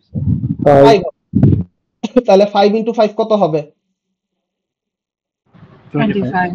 25 হবে। এখন কথা হচ্ছে, এটা কিন্তু একটা রিটার্ন করতেছে ভ্যালু। একটু আগে কি আমাদের একটু আগের ফাং থ্রেড কি কোনো ভ্যালু রিটার্ন করতেছিল এখানে? নো স্যার, প্রিন্ট করতেছিল অনলি। শুধু প্রিন্ট করতেছিল। তাহলে এখন আমি কিভাবে এই 25টা পাবো? থ্রেডকে দিয়ে যে একটা ক্যালকুলেশন করাইছি 25, এটা আমি কিভাবে পাবো, কেউ বলতে পারবেন? এটা তো কাজ করার পরে আমি বুঝলাম স্যার আমরা একটা লোকেশন ভ্যারিয়েবল নিয়ে রাখছিলাম যে ওইটাতে রাখবো। এক্স্যাক্টলি। সো এই যে দেখেন, রিটার্ন করার পরে কি হবে, থ্রেড কাজ শেষ করে রিটার্ন করলে সে কি করে, জয়েন করে না? একটু আগে বলছিলাম থ্রেড কাজ শেষ করে দেন কি করে, সে জয়েন করে না, ব্যাক করে না, যে মেইন প্রসেসকে সে তার কাজ যে সেই জিনিসটা সে জানায় দেয় জয়েনের মাধ্যমে, পি থ্রেড জয়েনের মাধ্যমে। মনে পড়ে? জি স্যার। এইখানে একটা প্যারামিটার টি1 যখন এই প্যারামিটার আসতেছে, তার মানে মেইন মেথড কি জানতেছে, থ্রেড 1 এর কাজ শেষ, এটা তো একটা ইনফরমেশন জানলো। খেয়াল যদি করেন মনোযোগ দিয়ে, আপনি খেয়াল করবেন এন্ড টি রেট নামে একটা জিনিস আছে। এই জিনিসটার কাজ কি স্যার? টি1 আপনি পাঠাইছেন, ব্যাক করাইছেন স্যার, বুঝলাম, যাতে আপনি মেইন মেথডকে অ্যাকনোলেজ করতে পারেন যে হ্যাঁ থ্রেড 1 এর কাজ শেষ। বাট এন্ড টি রেটের কাজটা কি এখানে? এন্ড টি রেটটা বেসিক্যালি ওই যে আপনার ফাং থ্রেডটা একটা ভ্যালু রিটার্ন করছে না 25, এই 25টা এন্ড টি রেটের কাছে চলে আসে। বুঝতে পারছেন? সো দেখেন, এটা যখন এন্ড টি রেটের কাছে থাকবে, থ্রেড রিটার্ন টি রেট, দেখছেন টি রেটের কাছে যে 25টা আছে, স্যার এখানে অ্যান্টি রেট কি আলাদা লোকেশন? হ্যাঁ, অ্যান্টি রেট আলাদা লোকেশন না। অ্যান্টি রেটটা বেসিক্যালি অ্যান্টি রেটটা কি করতেছে, বেসিক্যালি আমি যদি একটু বুঝায় বলি, যে খেয়াল করেন টি1 কি করছে, টি1 থ্রেড 1টা কি করছে আমাকে একটু বলেন তো। ফাং থ্রেডকে এক্সিকিউট করছে না? Yes sir. ফ্লোটা আমার সাথে একসাথে হাঁটি আমরা, ঠিক আছে? একসাথে হাঁটলে দেখবেন যে হাঁটার রাস্তাটা সহজ। টি1 থ্রেডটা ফাং থ্রেডকে এক্সিকিউট করছে, করার পরে কি ফাংথ্রেড একটা ভ্যালু রিটার্ন করতে চাইছে না 25, চাইছে কি না স্যার? Yes sir. এখন এই এই যে 25টা, এই 25 ভ্যালুটা ফাংথ্রেড কার হাতে তুলে দিছে একটু বলেন তো? এই যে একটা এক্সিকিউশন করে একটা ভ্যালু যে সে বানাইছে, এটা সে কার হাতে তুলে দিছে? P thread join. P thread জয়েনের কাছে। সে যখন নাকি এই যে দেখেন পি থ্রেড জয়েন কি করে, সে কাজ শেষ করে কি করে, মেইন টাস্কে ইয়ে করে না, যে টি1 আর টি2, ধরেন টি2 হইতেছে আপনার এই যে এখানে যে ক্রিয়েট করে বানাইলাম, তো এখন কার হাতে সেই ভ্যালুটা তুলে দিবে? টি1 তো কাজ শেষ করে ব্যাক করছে, আমি বুঝলাম যে টি1 নিজের কাজ শেষ করছে, কিন্তু টি1 কে যে কাজটা করতে পাঠাইছিলাম যে টি1 তুমি যাও এইখানে একটা গুণ করে আসো, তো আমার কি যখন টি1 ব্যাক করবে তার কাছে বলবো না যে তুমি যে গুণ করলা ভ্যালু কই? ভ্যালু চাবো না? চাবো কিনা স্যার? এই জিনিসটা যে চাবো, বা ও যে একটা ক্যারিয়ারে করে জিনিসটা আনবে, ও কি মানে মনে মনে নিয়ে আসবে জিনিসটা? মানে আপনি একটা মানুষকে বললেন যে 1 কেজি চাল নিয়ে আসো, এখন সে যখন চালটা নিয়ে আসতে যাবে সে কি হাতে করে 1 কেজি চাল আনবে? সে একটা প্যাকেটে করে চালটা আনবে না?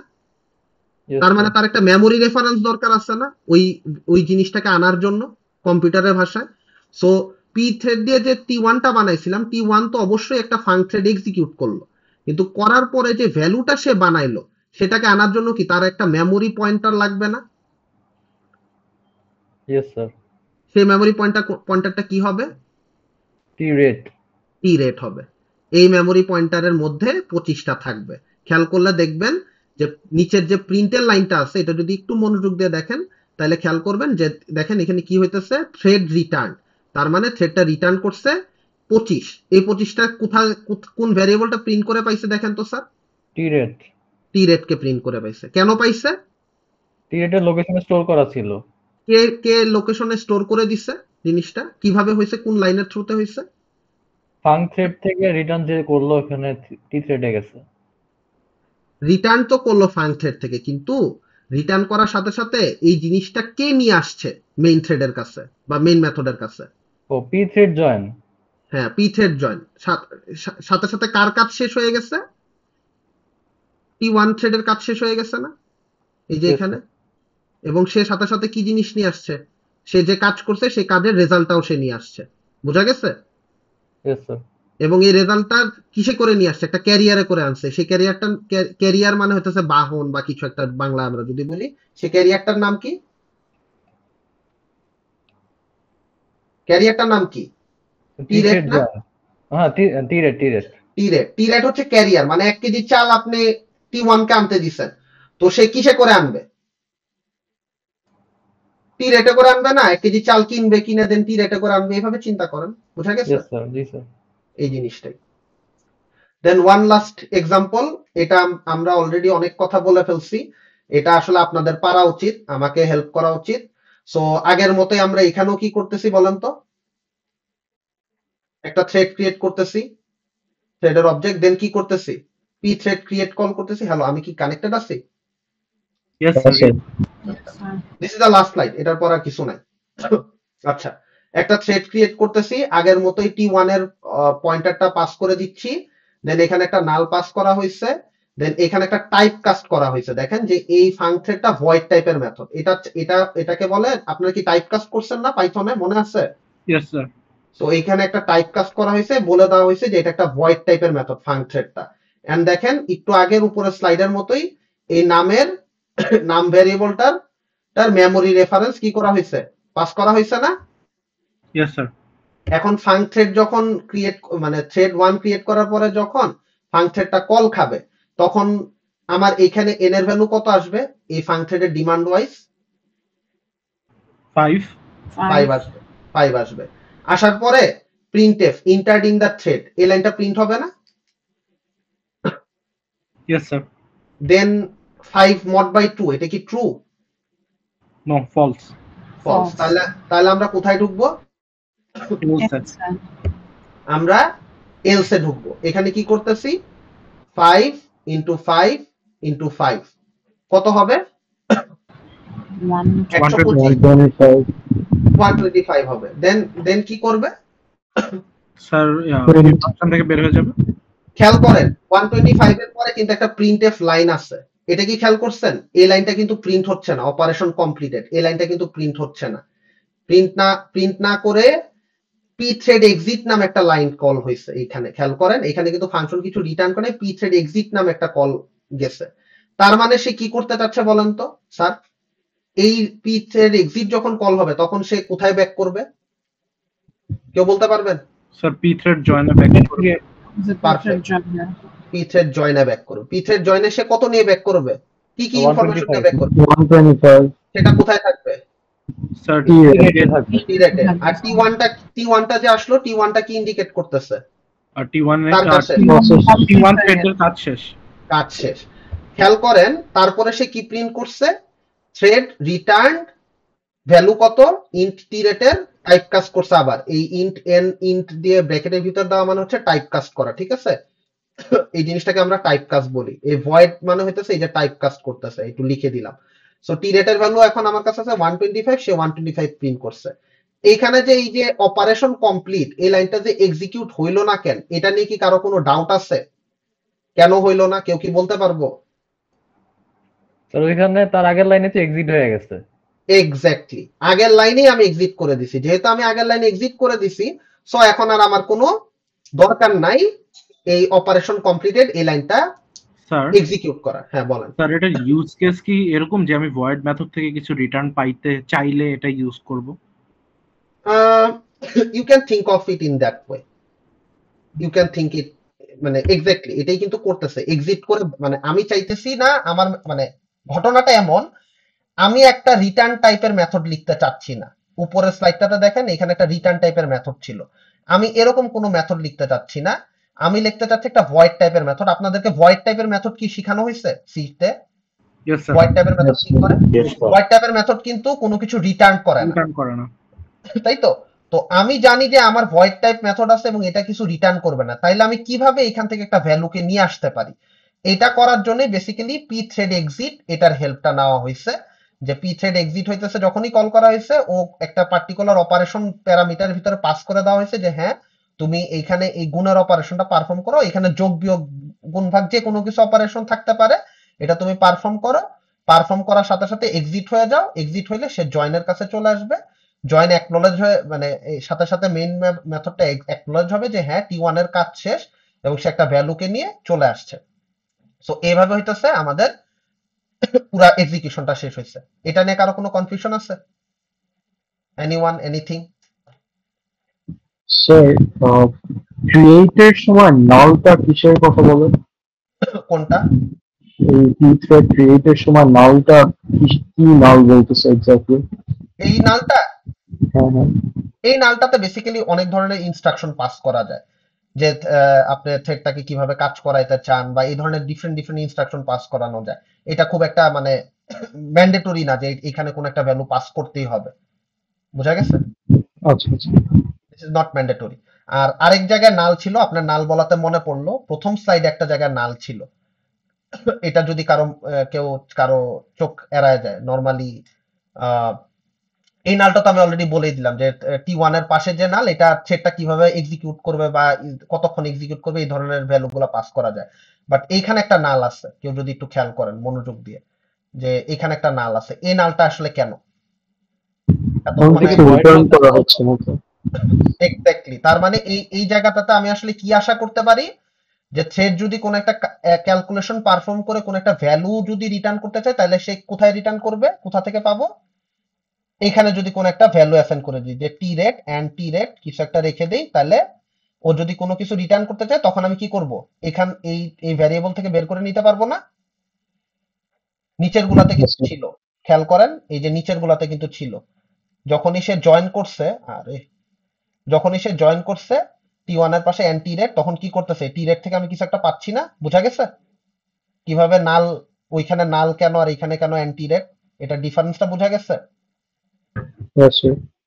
হ্যাঁ। সো দ্যাটস অল থ্রেডের লেকচার। বাট এগেইন আমি বলবো যে এই থ্রেডের লেকচারের সাথে আসলে অ্যাসাইনমেন্টের একদমই মিল নাই বললেই চলে। সো আপনারা কাজ, আমি আশা করি যে আপনারা শুরু করে দিছেন। আই উড রেকমেন্ড যে অ্যাজ সুন অ্যাজ পসিবল এটা শেষ করে ফেলেন, কারণ এটাতে আসলে মানে আপনাদের থিওরিটিক্যাল পড়াশোনার জন্য মানে কোনো মানে হ্যাম্পার হচ্ছে না, আপনারা এটা নিজেরা রিসার্চ করে বের করতে পারবেন। ঠিক আছে, বুঝাইতে পারছি?